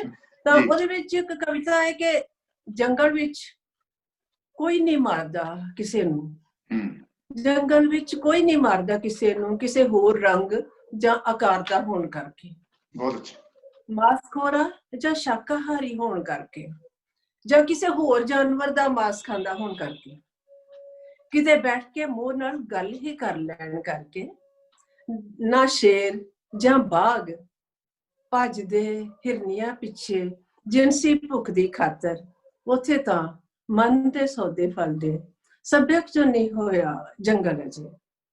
ਯਾਨੀ ਕਿ ਸਾਡੀ ਸੱਭਿਅਤਾ ਨੇ ਸਾਨੂੰ ਬਹੁਤ ਸਾਰਾ ਪਿੱਛੇ ਤੱਕ ਦਿੱਤਾ, ਸ਼ਾਇਦ ਪਿੱਛੇ ਵੀ ਇੰਨਾ ਨਾ ਹੋਵੇ ਜਿੰਨਾ ਅਸੀਂ ਪਿੱਛੇ ਧੱਕੇ ਗਏ ਹਾਂ। ਤਾਂ ਉਹਦੇ ਬਾਅਦ ਦੂਸਰਾ ਗੱਲ ਹੈ ਕਿ ਜਦੋਂ ਸਾਡੇ ਸਮਾਜ ਵਿੱਚ, ਸਾਡੇ ਘਰ ਦੇ ਵਿੱਚ, ਸਾਡੇ ਰਿਸ਼ਤਿਆਂ ਦੇ ਵਿੱਚ ਜਿਹੜੀਆਂ ਤਰੇੜਾਂ ਪਈਆਂ ਨੇ, ਉਹ ਸਾਡੇ ਕਿਤੇ ਕਿਤੇ ਸਮਾਜਿਕ ਤਬਦੀਲੀਆਂ ਨੇ। ਤੇ ਉਹਦੇ ਪ੍ਰਤੀ ਸਾਡੀ ਜਨਰੇਸ਼ਨ ਦੀ ਬਹੁਤ ਮਹੱਤਵਕਾਂਸ਼ਾ ਕਿ ਅਸੀਂ ਬਹੁਤ ਸਾਰੇ ਇੱਕਦਮ ਚਾਹੁੰਦੇ ਸੀ ਕਿ ਬਹੁਤ ਸਾਰਾ ਕੁਝ ਮਿਲ ਜਾਏ, ਅਸੀਂ ਆਪਣੇ ਬੱਚਿਆਂ ਨੂੰ ਇਸ ਤਰ੍ਹਾਂ ਪਾਲੀਏ ਕਿ ਉਹਨਾਂ ਨੂੰ ਕੋਈ ਕਮੀਆਂ ਨਾ ਰਹਿਣ। ਤਾਂ ਉਹਦੇ ਨਾਲ ਬਹੁਤ ਕੁਝ ਟੁੱਟ ਗਿਆ। ਉਹਦੇ ਘਰ ਮੇਰੀ ਜਿਹੜੀ ਕਿਤਾਬ, ਉਹਦੇ ਵਿੱਚ ਇੱਕ ਕਵਿਤਾ ਹੈ ਛੋਟੀ ਜਿਹੀ ਕਿ ਇੱਛਾ ਸੀ ਇੰਨਾ ਕੁ ਵੱਡਾ ਹੋਵੇ ਘਰ, ਇੱਛਾ ਸੀ ਇੰਨਾ ਕੁ ਵੱਡਾ ਹੋਵੇ ਘਰ ਕਿ ਹਰ ਜੀ ਨੂੰ ਆਪਣੇ ਹਿੱਸੇ ਦਾ ਘਰ ਮਾਣ ਕੇ ਮਰਜ਼ੀ ਨਾਲ ਜੀਣ ਦੀ ਪੂਰੀ ਖੁੱਲ੍ਹ, ਪੂਰੀ ਆਜ਼ਾਦੀ ਮਿਲੇ ਤੇ ਘਰ ਲਿਪਟਿਆ ਰਹੇ ਮੋਹ ਦੇ ਲਿਬਾਸ ਵਿੱਚ। ਬਹੁਤ ਅੱਛਾ, ਘਰ ਲਿਪਟਿਆ ਰਹੇ ਮੋਹ ਦੇ ਲਿਬਾਸ ਵਿੱਚ। ਇਵੇਂ ਹੀ ਹੋ ਗਿਆ। ਅਣਮਿਣਿਆ ਅਣਤੁਲਿਆ ਮੋਹ ਤੇ ਬੇਹਿਸਾਬ ਖੁੱਲ੍ਹ, ਪੂਰੀ ਆਜ਼ਾਦੀ ਨਾਲ ਨਾਲ ਤੁਰੇ, ਨਿੱਜੀ ਤੇ ਨਿਜਲੀ ਜੀਣ ਦੇ ਰਾਹ ਵਿੱਚ ਤੇਜ਼ੀ ਆਉਂਦੀ ਗਈ। ਤੇਜ਼ ਰਫ਼ਤਾਰੀ ਵਿੱਚ ਜਿੱਤ ਗਈ ਆਜ਼ਾਦੀ, ਤੇਜ਼ ਰਫ਼ਤਾਰੀ ਵਿੱਚ ਜਿੱਤ ਗਈ ਆਜ਼ਾਦੀ। ਮੋਹ ਸਹਿਜ ਸੀ, ਪਿੱਛੇ ਰਹਿ ਗਿਆ ਤੇ ਨਿਖੜ ਕੇ ਕਿਤੇ ਗਵਾਚ ਗਿਆ। ਹੁਣ ਉਹ ਵੱਡੇ ਘਰ ਵਿੱਚ ਨਿਥਾਵਾਂ ਜਿਹਾ ਅੱਖ ਫੰਬੜੀ ਵਾਂਗ ਹਵਾ ਵਿੱਚ ਤਰਦਾ, ਉਤਰਨ ਲਈ ਥਾਂ ਲੱਭਦਾ ਰਹਿੰਦਾ। ਇਹ ਸਾਡੀ ਜਨਰੇਸ਼ਨ ਨਾਲ ਹੋਇਆ। ਤਾਂ ਉਸ ਹਿਸਾਬ ਨਾਲ ਹੁਣ ਜਿਵੇਂ ਅਸੀਂ ਇੱਕਦਮ ਚੇਂਜਿਸ ਤੇ ਤਬਦੀਲੀਆਂ ਬੜੀ ਤੇਜ਼ੀ ਨਾਲ ਆਉਣੀਆਂ ਸ਼ੁਰੂ ਹੋਈਆਂ, ਜਿਵੇਂ ਕਿਸਾਨ ਸੰਘਰਸ਼ ਦੀ ਤੁਸੀਂ ਗੱਲ ਕੀਤੀ। ਹੁਣ ਇਹ ਜਿਹੜੀਆਂ ਕਵਿਤਾਵਾਂ ਨੇ, ਬੇਸ਼ੱਕ ਇਹ ਸਾਡੇ ਸਮੇਂ ਦੀਆਂ ਕਵਿਤਾਵਾਂ ਨੇ, ਲੇਕਿਨ ਆਪਣੇ ਸਮੇਂ ਨੂੰ ਆਪਣੇ ਤਰੀਕੇ ਨਾਲ ਅੰਕਿਤ ਕਰਨਾ ਵੀ ਸਾਡੀ ਜ਼ਿੰਮੇਵਾਰੀ ਬਣ ਜਾਂਦੀ ਹੈ। ਜੀ। ਤਾਂ ਇਸ ਕਰਕੇ ਅਸੀਂ ਜਿੱਥੇ ਇਹਨਾਂ ਸਮਿਆਂ ਨੂੰ, ਸਾਡੇ ਸਮਾਜ ਵਿੱਚ ਆਈਆਂ ਤਬਦੀਲੀਆਂ ਨੂੰ ਅਸੀਂ ਅੰਕਿਤ ਕਰ ਰਹੇ ਹਾਂ, ਉੱਥੇ ਕਿਉਂਕਿ ਅਗਲੀਆਂ ਪੀੜ੍ਹੀਆਂ ਵੇਖਣਗੇ ਕਿ ਕੀ ਹੋਇਆ, ਤਾਂ ਉਹ ਇਹਦੇ ਤੋਂ ਚੰਗੀ ਗੱਲ ਅਸੀਂ ਚਾਹੁੰਦੇ ਹਾਂ, ਭਾਵੇਂ ਹੋਵੇ ਜਾਂ ਨਾ ਹੋਵੇ ਕਹਿ ਨਹੀਂ ਸਕਦੇ, ਲੇਕਿਨ ਅਸੀਂ ਚਾਹੁੰਦੇ ਹਾਂ ਕਿ ਉਹ ਦਿਸ਼ਾ ਲੈਣ ਕਿ ਇਹਨਾਂ ਚੀਜ਼ਾਂ ਨਾਲ ਤਰੇੜਾਂ ਪਈਆਂ ਨੇ ਸਾਡੇ ਵਿੱਚ। ਤਾਂ ਹੁਣ ਜਿਵੇਂ ਕਿਸਾਨੀ ਸੰਘਰਸ਼ ਦੀ ਤੁਸੀਂ ਗੱਲ ਕੀਤੀ ਆ, ਇਹਦੇ ਬਾਰੇ ਵੀ ਬਹੁਤ ਸਾਰੀ ਕਵਿਤਾ ਰਚੀ ਜਾ ਰਹੀ ਹੈ, ਕਿਉਂਕਿ ਬੇਸਿਕਲੀ ਅਸੀਂ ਲੋਕ ਮਿੱਟੀ ਨਾਲ ਜੁੜੇ ਹੋਏ ਲੋਕ ਹਾਂ। ਪੰਜਾਬੀ ਹੀ ਨਹੀਂ, ਹੁਣ ਜਿਵੇਂ ਸਾਰੇ ਦੇਸ਼ ਦੇ ਲੋਕ ਉੱਠ ਗਏ ਨੇ ਕਿਸਾਨੀ, ਲੇਕਿਨ ਪੰਜਾਬ ਵਿੱਚ ਜਿਵੇਂ ਅਸੀਂ ਮਹਿਸੂਸ ਕਰਕੇ ਵੇਖਦੇ ਹਾਂ ਕਿ ਅਸੀਂ ਆਪਣੀ ਮਿੱਟੀ, ਆਪਣੇ ਪਾਣੀ, ਆਪਣੀ ਹਵਾ ਨਾਲ ਜੁੜੇ ਹੋਏ ਹਾਂ। ਜੇ ਮੈਂ ਕਹਾਂ ਤੇ ਮੇਰੇ ਸਾਰੀ ਦੁਨੀਆ ਵਿੱਚ ਮੇਰੇ ਨਾਂ 1 ਇੰਚ ਜ਼ਮੀਨ ਵੀ ਨਹੀਂ ਹੈ, ਨਾ ਮੇਰੇ ਫਾਦਰ ਨੇ ਵਾਈ ਕੀਤੀ, ਉਹ ਸਰਵਿਸ ਵਿੱਚ ਸਨ, ਲੇਕਿਨ ਇਹਦੇ ਬਾਵਜੂਦ ਅਸੀਂ ਵਾਈ ਘਰੋਂ ਨਹੀਂ ਕੀਤੀ, ਵਾਈ ਵਾਲੇ ਘਰ ਵਿੱਚ ਨਹੀਂ ਪਲੇ, ਲੇਕਿਨ ਇਹਦੇ ਬਾਵਜੂਦ ਵੀ ਸਾਡੇ ਅੰਦਰ ਉਹ ਮਿੱਟੀ ਜਿਹੜੀ ਸਾਡੇ ਪੁਰਖਿਆਂ ਦੀ ਸਦੀਆਂ ਦੀ ਰਚੀ ਹੋਈ ਉਹ ਅਹਿਸਾਸ ਨੇ, ਮਿੱਟੀ ਨਾਲ ਜੁੜੇ, ਆਪਣੇ ਵਾਤਾਵਰਨ ਨਾਲ ਜੁੜੇ, ਜ਼ਮੀਨ ਨਾਲ ਜੁੜੇ, ਉਹਦੀ ਹਰਿਆਲੀ ਨਾਲ ਜੁੜੇ, ਉਹ ਸਾਡੇ ਅੰਦਰ ਆਪਣੇ ਆਪ ਆ ਜਾਂਦੇ ਨੇ, ਅਸੀਂ ਇਨਹੈਰਿਟ ਕੀਤੇ ਹੋਏ ਨੇ, ਤਾਂ ਉਹ ਸਾਡੇ ਵਿੱਚ ਨੇ। ਇਸ ਕਰਕੇ ਸਾਨੂੰ ਤਕਲੀਫ ਹੋ ਰਹੀ ਹੈ। ਔਰ ਇਹ ਜਿਹੜੀ ਬੇਚੈਨੀ ਹੈ, ਜੇ ਅਸੀਂ ਕਹੀਏ, ਮੈਂ ਆਪਣਾ ਕਹਾਂ, ਜੇ ਮੈਂ ਕਹਾਂ ਮੈਂ ਜਾਣ ਕੇ ਕਿਸੇ ਵਿਸ਼ੇ ਨੂੰ ਰੱਖ ਕੇ ਸੋਚ ਕੇ ਕਵਿਤਾ ਲਿਖ ਸਕਦੀ ਹਾਂ, ਤਾਂ ਮੈਂ ਨਹੀਂ ਕਰ ਸਕਦੀ। ਇਹ ਮੇਰੀ ਸਮਰੱਥਾ ਨਹੀਂ ਹੈ ਕਿ ਮੈਂ ਮੰਨਦੀ ਹਾਂ ਕਿ ਮੈਂ ਜਾਣ ਕੇ ਕਹਾਂ ਕਿ ਮੈਂ 6 ਮਹੀਨੇ ਵੀ ਪੈਨ ਫੜ ਕੇ ਬੈਠੀ ਰਵਾਂ ਕਿ ਮੈਂ ਇਸ ਬਾਰੇ ਕਵਿਤਾ ਲਿਖਣੀ ਹੈ, ਤਾਂ ਮੈਂ ਨਹੀਂ ਲਿਖ ਸਕਦੀ। ਇਹ ਮੇਰੇ ਕੋਲੋਂ ਉਦੋਂ ਹੀ ਲਿਖੀ ਜਾਂਦੀ ਹੈ ਜਦੋਂ ਅੰਦਰ ਕੁਝ ਹੁੰਦਾ ਰਹਿੰਦਾ। ਮੈਂ ਮਹਿਸੂਸ ਕਰਦੀ ਹਾਂ ਕਿ ਜਿੱਥੇ ਅਸੀਂ ਇਹ ਬ੍ਰਹਿਮੰਡ ਦਾ ਅਸੀਂ ਹਿੱਸਾ ਹਾਂ, ਇੱਕ ਛੋਟਾ, ਹਿੱਸਾ, ਯਾਨੀ ਕਿ ਇੱਕ ਅਸੀਂ ਪਨੀਰ ਦੇ ਵੱਡੇ ਟੁਕੜੇ ਨੂੰ ਲਈਏ ਤਾਂ ਉਹਨੂੰ ਛੋਟਾ ਪੀਸ ਇੱਕ ਚੋਂ ਕੱਢ ਲਈਏ ਤਾਂ ਉਹ ਛੋਟੇ ਪੀਸ ਵਿੱਚ ਪਨੀਰ ਦੇ ਸਾਰੇ ਹੀ ਗੁਣ ਹੋਣਗੇ, ਉਹ ਇੱਕ ਇਕਾਈ ਹੁੰਦਾ ਹੈ। ਇਸੇ ਤਰ੍ਹਾਂ ਅਸੀਂ ਬ੍ਰਹਿਮੰਡ ਦੀ ਇੱਕ ਇਕਾਈ ਹਾਂ ਤੇ ਸਾਡੇ ਵਿੱਚ ਸਾਰਾ ਬ੍ਰਹਿਮੰਡ ਹੈ। ਤਾਂ ਅਸੀਂ ਆਪਣੇ ਅੰਦਰ ਤਾਂ ਜੋ ਹੈ ਅਸੀਂ, ਇਹ ਠੀਕ ਹੈ ਕਿ ਸਾਡੇ ਅੰਦਰ ਜਿਹੜੀ ਮਸ਼ੀਨਰੀ ਅਸੀਂ ਮਹਿਸੂਸ ਉਸ ਤਰੀਕੇ ਨਾਲ ਉਹਦੇ ਥਰੂ ਹੀ ਕਰਦੇ ਹਾਂ, ਲੇਕਿਨ ਮਹਿਸੂਸ ਅਸੀਂ ਸਾਰੇ ਬ੍ਰਹਿਮੰਡ ਦਾ, ਸਾਰੇ ਸਮਾਜ ਦਾ, ਆਪਣੇ ਸਾਰੇ ਲੋਕਾਂ ਦਾ ਜੋ ਆਲੇ ਦੁਆਲੇ ਘਟ ਰਿਹਾ ਉਹਨੂੰ ਕਰਦੇ ਹਾਂ। ਤਾਂ ਉਹ ਅੰਦਰ ਕਿਤੇ ਨਾ ਕਿਤੇ ਕੁਝ ਹੁੰਦਾ ਰਹਿੰਦਾ ਹੈ, ਅੰਦਰ ਬੇਚੈਨੀ ਹੁੰਦੀ ਹੈ, ਅੰਦਰ ਧੂਆਂ ਬਣਦਾ ਹੈ, ਅੰਦਰ ਬੱਦਲ ਬਣਦੇ ਨੇ। ਤਾਂ ਜਦੋਂ ਉਹ ਬਣ ਕੇ, ਉਹ ਪ੍ਰੈਸ਼ਰ ਬਣ ਕੇ ਉਹ ਜਦੋਂ ਬਰਸਦਾ ਹੈ ਤਾਂ ਉਹ ਸ਼ਬਦਾਂ ਵਿੱਚ ਢਲ ਕੇ ਕਵਿਤਾ ਦੇ ਰੂਪ ਵਿੱਚ ਨਿਕਲਦਾ। ਮੇਰੇ ਨਾਲ ਤਾਂ ਇੰਝ ਹੀ ਹੁੰਦਾ ਹੈ ਘੱਟੋ ਘੱਟ। ਕਈ ਵਾਰ ਬੱਸ ਵਿੱਚ ਆਉਂਦਿਆਂ ਕੋਈ ਕਵਿਤਾ ਲਿਖੀ ਗਈ, ਟ੍ਰੇਨ ਚ ਆਉਂਦਿਆਂ ਲਿਖੀ ਗਈ, ਕਈ ਵਾਰ ਸੁੱਤਿਆਂ ਪਿਆ ਅੱਧੀ ਰਾਤ ਨੂੰ ਜਾਗ ਆਈ ਤਾਂ ਕੁਛ ਲਾਈਨਾਂ ਲਿਖੀਆਂ ਗਈਆਂ। ਜਦ ਲਿਖਦੀਆਂ ਕੁਝ ਕਿਚਨ ਚ ਕੰਮ ਕਰਨ ਜਾਣਾ ਪਿਆ ਤਾਂ ਕਾਗਜ਼ ਪੈਨ ਨਾਲ ਲੈ ਜਾਣੀ, ਉੱਥੇ ਰੱਖ ਕੇ ਕਈ ਵਾਰ ਲਿਖਿਆ ਗਿਆ। ਮਤਲਬ ਇਹ ਜਿਹੜਾ ਜੇ ਕਵਾਂ ਕਿ ਜਾਣ ਕੇ ਨਹੀਂ, ਇਹ ਮਤਲਬ ਇੱਕ ਸਵੈ ਪ੍ਰੋਸੈਸ ਹੈ ਮੇਰੇ ਲਈ, ਸਵੈ ਕਿਰਿਆ ਹੈ ਕਿ ਉਹ ਜਦੋਂ ਅੰਦਰੋਂ ਨਿਕਲਦੀ ਹੈ ਕਵਿਤਾ, ਉਹ ਅੰਦਰੋਂ ਬਣਦੀ ਹੈ ਕਵਿਤਾ, ਉਹਨੇ ਬਾਹਰ ਆਉਣਾ ਹੁੰਦਾ ਹੈ, ਭਾਵੇਂ ਉਹ ਕਵਿਤਾ ਜਾਂ ਪ੍ਰੋਜ਼। ਲੇਕਿਨ ਜ਼ਿਆਦਾ ਕਵਿਤਾ ਮੇਰੇ ਕੋਲੋਂ ਲਿਖੀ ਗਈ ਹੈ। ਵਿਸ਼ਵ ਮੈਗਜ਼ੀਨ ਦੇ ਸੰਬੰਧ ਵਿੱਚ ਹੁਣ ਮੈਨੂੰ ਹੋਰ ਰੂਪਾਂ ਦੇ ਵਿੱਚ ਵੀ ਕੁਝ ਨਾ ਕੁਝ ਲਿਖਣਾ ਪੈਂਦਾ ਹੈ। ਪਰ ਇਹ ਜਿਹੜੀ ਕਿਸਾਨੀ ਸੰਬੰਧ ਵਿੱਚ ਕਵਿਤਾਵਾਂ ਨੇ, ਇਹਨਾਂ ਨੇ ਇਹਨਾਂ ਦਿਨਾਂ 'ਚ ਬਹੁਤ ਬੇਚੈਨ ਕੀਤਾ। ਜਦੋਂ ਅਸੀਂ ਮਹਿਸੂਸ ਕਰਦੇ ਹਾਂ ਕਿ ਅਸੀਂ ਰਜਾਈਆਂ 'ਚ, ਕੰਬਲਾਂ ਵਿੱਚ ਕਮਰੇ ਗਰਮ ਕਰਕੇ ਬੈਠੇ ਹਾਂ, ਤਾਂ ਸਾਡੇ ਲੋਕ ਉੱਥੇ ਧੁੰਦ ਵਿੱਚ 0 ਡਿਗਰੀ 2 ਡਿਗਰੀ ਟੈਂਪਰੇਚਰ ਵਿੱਚ ਬੈਠੇ ਹੋਏ ਨੇ, ਇੱਕ ਸਿਰੜ ਲੈ ਕੇ ਆਪਣੀ ਜ਼ਮੀਨ ਨੂੰ ਬਚਾਉਣ ਲਈ। ਤਾਂ ਉਸ ਵੇਲੇ ਅਸੀਂ ਬੇਚੈਨ ਹੁੰਦੇ, ਅਸੀਂ ਚੈਨ ਨਾਲ ਰਹਿ ਨਹੀਂ ਸਕਦੇ, ਸੌ ਨਹੀਂ ਸਕਦੇ, ਬੈਠ ਨਹੀਂ ਸਕਦੇ। ਤਾਂ ਉਹ ਬਦੋ ਬਦੀ ਉਹ ਕਵਿਤਾ ਉਸ ਤਰ੍ਹਾਂ ਦੀ ਲਿਖੀ ਜਾਂਦੀ ਹੈ। ਤੇ ਮੇਰੇ ਕੋਲ ਅੱਜ ਕੱਲ ਇਸ ਤਰ੍ਹਾਂ ਦੀਆਂ ਕਵਿਤਾਵਾਂ ਲਿਖੀਆਂ ਜਾ ਰਹੀਆਂ ਨੇ। ਇੱਕ ਤਾਜ਼ੀ ਕਵਿਤਾ ਮੈਂ ਇਸ ਸੰਬੰਧ ਵਿੱਚ ਸੁਣਾ ਰਹੀ ਹਾਂ। ਬਿਲਕੁਲ ਹਾਂਜੀ, ਕਰ ਰਹੀ ਹਾਂ ਜੀ। ਮੇਰੇ ਲੋਕੋ ਨਾਜ਼ੁਕ ਹੈ ਸਮਾਂ, ਬਹੁਤ ਅੱਛਾ। ਚਲੋ ਸੰਭਲ ਕੇ, ਅੱਖ ਖੋਲ ਕੇ, ਤਖਤਾਂ ਦੀ ਜਾਗੀ ਹੈ ਤਮਾ, ਸਾਨੂੰ ਰੱਖਣਾ ਚਾਹੁੰਦੇ ਰੋਲ ਕੇ। ਇੱਕ ਵੀ ਨਹੀਂ, ਹਨ ਵੀ ਕਈ, ਆਪਸ 'ਚ ਹਿੱਸੇਦਾਰ ਵੀ, ਸਾਨੂੰ ਲਾਰਿਆਂ ਵਿੱਚ ਘੇਰਦੇ, ਕਰਦੇ ਨੇ ਜਾਂਦੇ ਵਾਰ ਵੀ। ਇੱਕ ਦਿਨ ਇਵੇਂ ਹੀ ਆਏ ਸਨ, ਕਿਤੋਂ ਦੂਰ ਲੈ ਕੇ ਲੋਚ ਉਹ, ਉਜਾੜ ਕੇ ਚਮਨ ਗਏ ਤੇ ਬੀਜ ਗਏ ਤੇ ਸੋਚ ਉਹ, ਉਹੀ ਸੋਚ ਤੇ ਉਹ ਲੋਚ ਹੀ ਪਰਛਾਵੇਂ ਬਣ ਕੇ ਆ ਰਹੀ। ਸਾਡੇ ਪੌਣ ਪਾਣੀ ਧਰਤ ਨੂੰ ਹੱਥ ਕੜੀਆਂ ਲਾਉਂਦੀ ਜਾ ਰਹੀ। ਸਾਡੀ ਨਾੜ ਸਾਂਝੀ ਧਰਤ ਸੰਗ, ਸਾਂਝੇ ਨੇ ਸਾਡੇ ਸਾਹ ਤੇ ਰਾਹ, ਕਿਸ ਤਾਕ ਵਿੱਚ ਬੈਠੀ ਬਲਾ ਦਾ ਕਿਸ ਤਰ੍ਹਾਂ ਕਰੀਏ ਵਿਸਾ। ਬਹੁਤ ਅੱਛਾ। ਦਿੱਲੀ ਹੈ ਤੇ ਸੰਗ ਤਖਤ ਹੈ, ਦਿੱਲੀ ਹੈ ਤੇ ਸੰਗ ਤਖਤ ਹੈ, ਸੰਗ ਆ ਰਹੀ ਕਾਲੀ ਹਵਾ। ਇਹਦੇ ਮਕਰ ਦਾ ਇਤਿਹਾਸ ਹੈ, ਇਹਦੇ ਮਕਰ ਦਾ ਇਤਿਹਾਸ ਹੈ, ਇਹਦੇ ਕਾਰੇ ਬਣ ਗਏ ਵਬਾ। ਤੇਰੇ ਝੂਠ ਦਿੱਲੀਏ ਜਾਣਦੇ, ਤੇਰੇ ਝੂਠ ਦਿੱਲੀਏ ਜਾਣਦੇ, ਅਸੀਂ ਸੱਚ ਦੇ ਪੈਰੋਕਾਰ ਹਾਂ। ਸਾਨੂੰ ਇਹੋ ਸਮਝ ਜਗਾ ਗਈ, ਅਸੀਂ ਤੇਰੇ ਸ਼ੁਕਰਗੁਜ਼ਾਰ ਹਾਂ। ਆਪਣੇ ਅੰਦਰੋਂ ਸਾਡੇ ਲੋਕ ਉੱਠੇ ਨੇ। ਸੰਗ ਸੱਚ ਸੰਗ ਆਪਣਤ ਆ, ਸੰਗ ਸੱਚ ਸੰਗ ਆਪਣਤ ਆ, ਦਿਲ ਜਾਨ ਸਾਡੀ ਹੈ ਨਿਸਾਰ। ਕੈਰੀ ਨਜ਼ਰ ਦੀ ਨੀਤ ਨੂੰ ਪੁੱਤ ਤਰਤ ਦੇ ਰਹੇ ਵੰਗਾਰ। ਤੇਰੇ ਝੂਠ ਤੇਰੀਆਂ ਸਿਆਸਤਾਂ ਤੋਂ ਹਾਰਨਾ ਨਹੀਂ ਡੋਲ ਕੇ, ਤੇਰੇ ਝੂਠ ਤੇਰੀਆਂ ਸਿਆਸਤਾਂ ਤੋਂ ਹਾਰਨਾ ਨਹੀਂ ਡੋਲ ਕੇ, ਅਸੀਂ ਤਰਕ ਤੇ ਸੰਘਰਸ਼ ਵੀ ਰੱਖੇ ਨੇ ਸਾਵੇਂ ਤੋਲ ਕੇ। ਮੇਰੇ ਲੋਕੋ ਨਾਜ਼ੁਕ ਹੈ ਸਮਾਂ, ਚਲੋ ਸੰਭਲ ਕੇ, ਅੱਖ ਖੋਲ ਕੇ, ਤਖਤਾਂ ਦੀ ਜਾਗੀ ਹੈ ਤਮਾ, ਸਾਨੂੰ ਰੱਖਣਾ ਚਾਹੁੰਦੇ ਰੋਲ ਕੇ। ਬਹੁਤ ਅੱਛਾ, ਬਹੁਤ ਅੱਛਾ। ਰਤਿੰਦਰ ਸੰਧੂ ਜੀ, ਤੁਸੀਂ ਬਹੁਤ ਸੋਹਣੀਆਂ ਗੱਲਾਂ ਕਰ ਰਹੇ ਆ। ਰੋਕਣ ਦਾ ਜਿਹੜਾ ਹੈ ਉਹ ਮਨ ਨਹੀਂ ਕਰਦਾ, ਪਰੰਤੂ ਹੋਰ ਗੱਲਾਂ ਵੀ ਅਸੀਂ ਤੁਹਾਡੇ ਤੋਂ ਹੋਰ ਵਿਸ਼ਿਆਂ ਤੇ ਵੀ ਪੁੱਛਣਾ ਚਾਹੁੰਦੇ ਹਾਂ।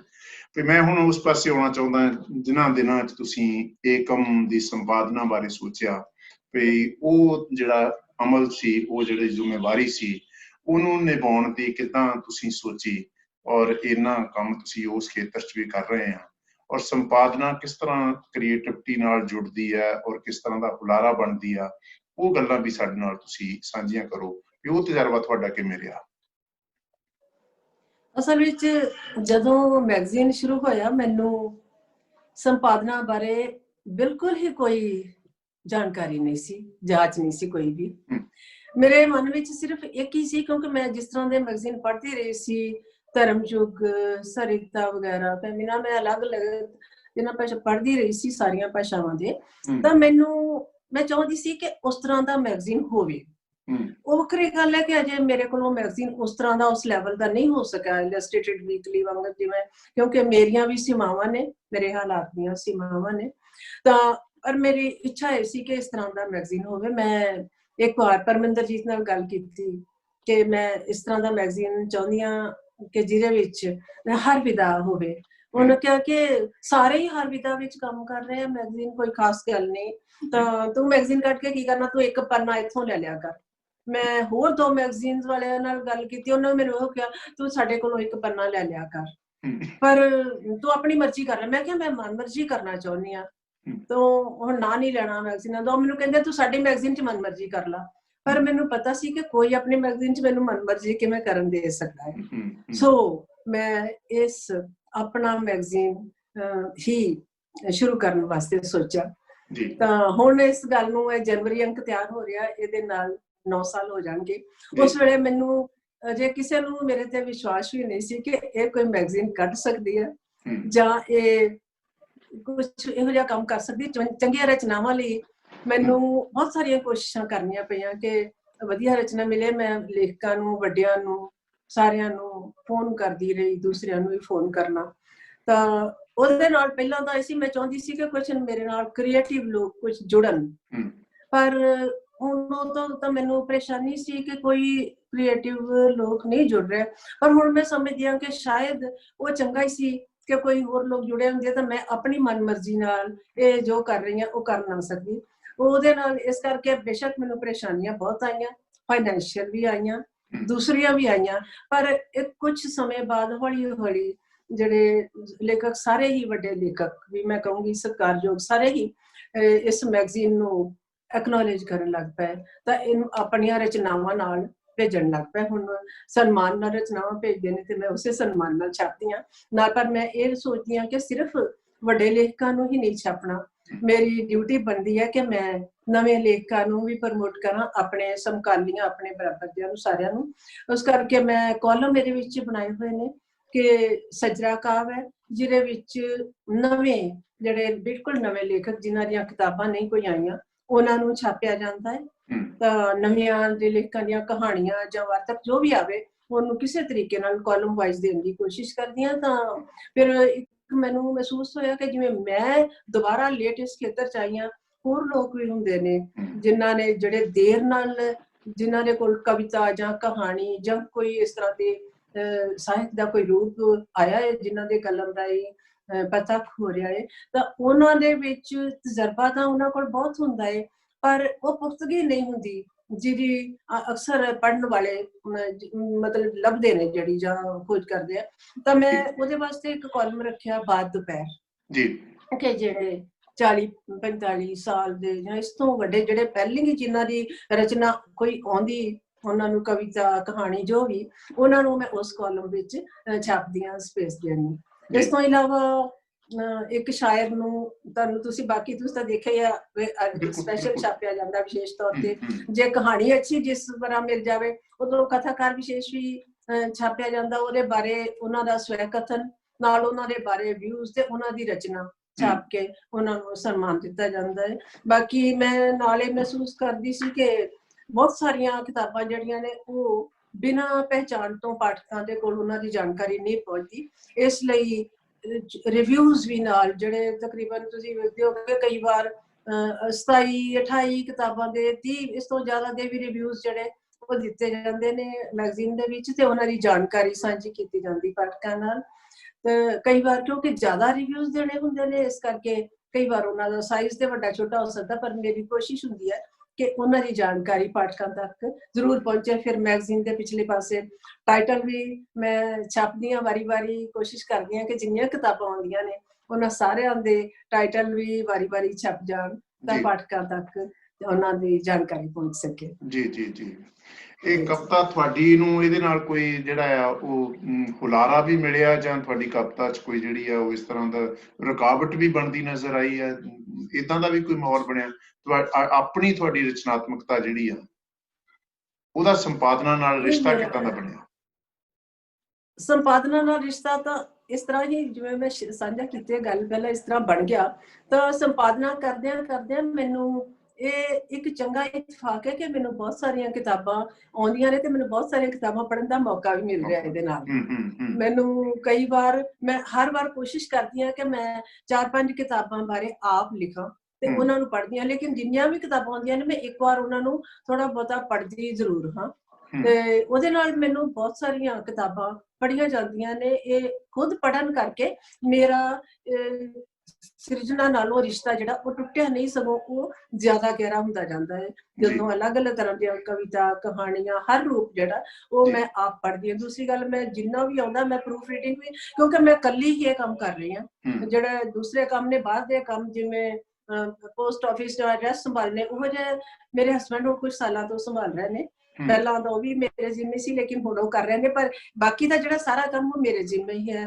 ਹੁਣ ਜਦੋਂ ਮੈਗਜ਼ੀਨ ਆਰਟੀਕਲਸ ਦੇਣੇ ਤਾਂ ਉਹਨਾਂ ਨੂੰ ਆਪ ਹੀ ਪੇਜ ਅਰੇਂਜ ਕਰਕੇ ਦੇਣੇ, ਜਦੋਂ ਉਹ ਆਉਂਦੇ ਨੇ ਤੇਜਿੰਦਰ ਬਾਬਾ ਕਰਕੇ ਭੇਜਦਾ ਹੈ ਉਹਨਾਂ ਨੂੰ, ਮੈਂ ਆਪ ਹੀ ਉਹਨਾਂ ਦੀਆਂ ਗਲਤੀਆਂ ਕੱਢ ਕੇ ਆਪ ਹੀ ਪ੍ਰੂਫ ਰੀਡਿੰਗ ਕਰਦੀ ਹਾਂ ਤੇ ਉਹ ਦੁਬਾਰਾ ਠੀਕ ਕਰਵਾਉਣਾ, ਸਭ ਦੇ ਨੰਬਰ, ਫੋਟੋ ਵਗੈਰਾ ਦੇਣੇ, ਇਹ ਸਾਰਾ ਕੰਮ ਮੇਰੇ ਜ਼ਿੰਮੇ। ਉਹਦੇ ਨਾਲ ਇਹ ਹੈ ਕਿ ਮੈਂ ਜ਼ਿਆਦਾ ਜੁੜੀ ਰਹਿੰਦੀ ਹਾਂ, ਕਿਉਂਕਿ ਉਹ ਪ੍ਰੂਫ ਰੀਡਿੰਗ ਵੀ ਕਰਨ ਨਾਲ ਸਾਰੀਆਂ ਰਚਨਾਵਾਂ ਇੱਕ ਵਾਰ ਫਿਰ ਤੋਂ ਪੜ੍ਹੀਆਂ ਜਾਂਦੀਆਂ ਨੇ, ਉਹਨਾਂ ਦਾ ਜੋ ਵਾਧਾ ਘਾਟਾ ਕਰਨਾ। ਇਸ ਕਰਕੇ ਮੇਰਾ ਖਿਆਲ ਹੈ ਕਿ ਮੈਂ ਇਹਦੇ ਨਾਲ ਜ਼ਿਆਦਾ ਗਹਿਰਾਈ ਨਾਲ ਜੁੜ ਗਈ ਹਾਂ ਸੰਪਾਦਕ ਬਣਦਿਆਂ ਹੋਇਆਂ ਸਿਰਜਣਾ ਨਾਲ।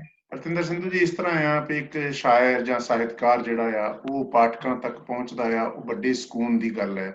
ਔਰ ਤੁਸੀਂ ਸ਼ਾਇਦ ਇਹ ਜਿਹੜਾ ਆ ਉਹ ਮਾਣ ਹਾਸਲ ਕੀਤਾ ਆ ਕਿ ਲੋਕਾਂ 'ਚ ਤੁਹਾਡੀ ਪਛਾਣ ਹੈ। ਔਰ ਇੱਕ ਉਹਦੇ ਨਾਲ ਇੱਕ ਹੋਰ ਗੱਲ ਜੁੜਦੀ ਆ ਕਿ ਜਿਹੜੀ ਸਰਕਾਰੀ ਦਰਬਾਰੇ ਮਾਨਤਾ ਆ, ਜਿਹੜੀ ਅਕੈਡਮਿਕ ਮਾਨਤਾ ਆ, ਔਰ ਉਹ ਇਨਾਮਾਂ ਸਨਮਾਨਾਂ ਦੇ ਰੂਪ 'ਚ ਵੀ ਸਾਹਮਣੇ ਆਉਂਦੀ ਆ। ਔਰ ਕਿਤੇ ਨਾ ਕਿਤੇ ਮੈਂ ਪੁੱਛਣਾ ਇਹ ਚਾਹੁੰਦਾ ਵੀ ਉਸ ਤਰ੍ਹਾਂ ਦੀ ਜਿਹੜੀ ਮਾਨਤਾ ਜਿਹੜੀ ਆ ਸਾਹਿਤਕਾਰਾਂ 'ਚ ਕਈ ਵਾਰੀ ਹੋ ਜਾਂਦੀ ਆ ਵੀ ਹਾਂ ਫਲਾਣੇ ਦੀ ਹੋ ਗਈ ਆ, ਮੇਰੀ ਨਹੀਂ ਹੋਈ, ਜਾਂ ਇਸ ਤਰ੍ਹਾਂ ਦੀ ਭਾਵਨਾ ਵੀ ਕੁਛ ਆਉਂਦੀ ਆ ਕਿ ਜਿਹੜਾ ਆ ਸਾਹਿਤਕਾਰ ਹੋਣਾ ਆਪਣੇ ਆਪ 'ਚ ਸਕੂਨ ਦਿੰਦਾ ਆ, ਇਹ ਇਨਾਮ ਵੀ ਸਕੂਨ ਦਿੰਦੇ ਆ। ਇਹਦੇ ਬਾਰੇ ਤੁਸੀਂ ਕਦੇ ਇਹਦਾ ਸੋਚਦੇ ਬੈਠ ਕੇ ਕਿ ਨਹੀਂ? ਉਹ ਇਸ ਤਰ੍ਹਾਂ ਹੈ ਕਿ ਜਦੋਂ ਕੋਈ ਕਹਿੰਦਾ ਹੈ ਨਾ, ਉਦੋਂ ਤਾਂ ਕੁਛ ਦੇਰ ਮਹਿਸੂਸ ਹੁੰਦਾ, ਲੇਕਿਨ ਮੈਂ ਸਮਝਦੀ ਹਾਂ ਕਿ ਮੈਂ ਜੋ ਕਰ ਰਹੀ ਹਾਂ ਨਾ ਉਹ ਮੈਂ ਆਪਣੇ ਵਾਸਤੇ ਕਰ ਰਹੀ ਹਾਂ। ਇੱਥੋਂ ਤੱਕ ਕਿ ਮੈਨੂੰ ਕੋਈ ਇਹ ਕਵੇ ਨਾ ਕਿ ਪੰਜਾਬੀ ਮਾਂ ਬੋਲੀ ਦੀ ਸੇਵਾ ਕਰ ਰਹੇ ਹੋ ਸਾਹਿਤ, ਤਾਂ ਮੈਂ ਇਸ ਗੱਲ ਨੂੰ ਐਡਮਿਟ ਨਹੀਂ ਕਰਦੀ। ਮੈਂ ਨਹੀਂ ਕਹਿੰਦੀ ਕਿ ਮੈਂ ਸੇਵਾ ਕਰਦੀ ਹਾਂ, ਨਾ ਮੈਂ ਮੰਨਦੀ ਹਾਂ ਇਸ ਗੱਲ ਨੂੰ, ਕਿਉਂਕਿ ਮੈਂ ਜੇ ਕਰ ਰਹੀ ਹਾਂ ਤਾਂ ਮੈਂ ਜੋ ਚਾਹੁੰਦੀ ਹਾਂ ਅਸਲ ਵਿੱਚ ਮੈਂ ਸਿਰਫ ਇੰਨਾ ਹੀ ਕਿ ਮੈਂ ਜੋ ਕਰਨਾ ਚਾਹੁੰਦੀ ਮੈਂ ਉਹ ਕਰ ਰਹੀ ਹਾਂ। ਮੇਰੇ ਵਾਸਤੇ ਇਹ ਬਹੁਤ ਵੱਡੀ ਗੱਲ ਹੈ ਕਿ ਮੈਂ ਆਪਣੀ ਮਰਜ਼ੀ ਦਾ ਕੰਮ ਕਰ ਰਹੀ ਹਾਂ। ਕਿੰਨੇ ਲੋਕਾਂ ਨੂੰ ਆਪਣੀ ਮਰਜ਼ੀ ਨਾਲ, ਕਿੰਨੀਆਂ ਔਰਤਾਂ ਨੂੰ ਆਪਣੀ ਮਰਜ਼ੀ ਨਾਲ ਇਸ ਤਰ੍ਹਾਂ ਕੰਮ ਕਰਨ ਦਾ ਮੌਕਾ ਮਿਲਦਾ ਹੈ। ਸੋ ਮੈਨੂੰ ਮਿਲਿਆ ਹੈ, ਮੇਰੇ ਵਾਸਤੇ ਇਹ ਪਲੱਸ ਪੁਆਇੰਟ ਹੈ। ਤਾਂ ਮੈਂ ਨਹੀਂ ਸਮਝਦੀ, ਕਿਉਂਕਿ ਮੈਂ ਜਿਵੇਂ ਇਨਾਮਾਂ ਸਨਮਾਨਾਂ ਬਾਰੇ ਇੰਨਾ ਕੁਛ ਕਿਹਾ ਜਾ ਰਿਹਾ ਹੈ ਤੇ ਕਿਹਾ ਜਾ ਚੁੱਕਾ ਹੈ ਕਿ ਮੈਂ ਨਹੀਂ ਸਮਝਦੀ ਕਿ ਆਪਾਂ ਉਹਦੇ ਬਾਰੇ ਕੋਈ ਗੱਲ ਕਰੀਏ। ਅਸਲ 'ਚ ਮੈਂ ਜਦੋਂ ਇਹ ਕੰਮ ਕਰਦੀ ਹਾਂ, ਮੈਂ ਸਾਨੂੰ ਇਹ ਨਹੀਂ ਹੁੰਦਾ ਕਿ ਸਾਨੂੰ ਇਨਾਮ ਮਿਲੇਗਾ ਆਪਣਾ ਜੇ ਕੰਮ ਕਰਦੇ ਹਾਂ। ਅਸੀਂ ਆਪਣੀ ਖੁਸ਼ੀ ਲਈ ਕੰਮ ਕਰਦੇ ਹਾਂ, ਨਾ ਕਿ ਇਨਾਮ ਸਨਮਾਨ ਵਾਸਤੇ।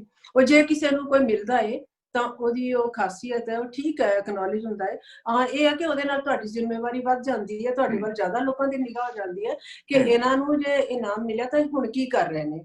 ਮੈਂ ਜਿੰਨੇ ਲੇਖਕਾਂ ਨੂੰ ਇਨਾਮ ਮਿਲੇ, ਮੈਂ ਜਿਹਨੂੰ ਲੋਕਾਂ ਵਿੱਚ ਆਪਸ ਵਿੱਚ ਲੇਖਕਾਂ ਵਿੱਚ ਗੱਲ ਹੁੰਦੀ ਜਦੋਂ, ਤਾਂ ਮੈਂ ਸੁਣਦੀ ਹਾਂ ਕਿ ਉਹ ਸਾਰੇ ਇਹ ਆਪਸ 'ਚ ਡਿਸਕਸ ਕਰਦੇ ਆ ਕਿ ਇੰਨੇ ਵੱਡੇ ਸਨਮਾਨ ਤੋਂ ਬਾਅਦ ਇਸ ਲੇਖਕ ਨੇ ਕੀ ਕੀਤਾ।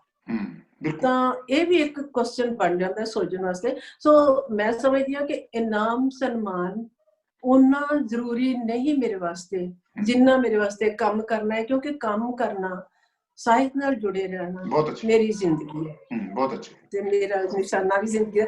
ਐਕਚੁਅਲੀ ਇਹ ਚੀਜ਼ ਸੱਚੀ ਮੈਂ ਸ਼ੇਅਰ ਕਰਾਂ ਕਿ ਮੈਨੂੰ ਇਹੋ ਹੀ ਚੀਜ਼ ਹੈ ਜਿਹੜੀ ਮੈਨੂੰ ਜ਼ਿੰਦਗੀ ਦੇ ਰਹੀ ਹੈ। ਤਾਂ ਉਹ ਜ਼ਿੰਦਗੀ ਦੇ ਰਹੀ ਹੈ, ਸ਼ਕਤੀ ਦੇ ਰਹੀ ਹੈ, ਤੁਰਨ ਦੀ ਹੋਰ ਪ੍ਰੇਰਨਾ ਦੇ ਰਹੀ ਹੈ। ਠੀਕ ਹੈ ਜੀ।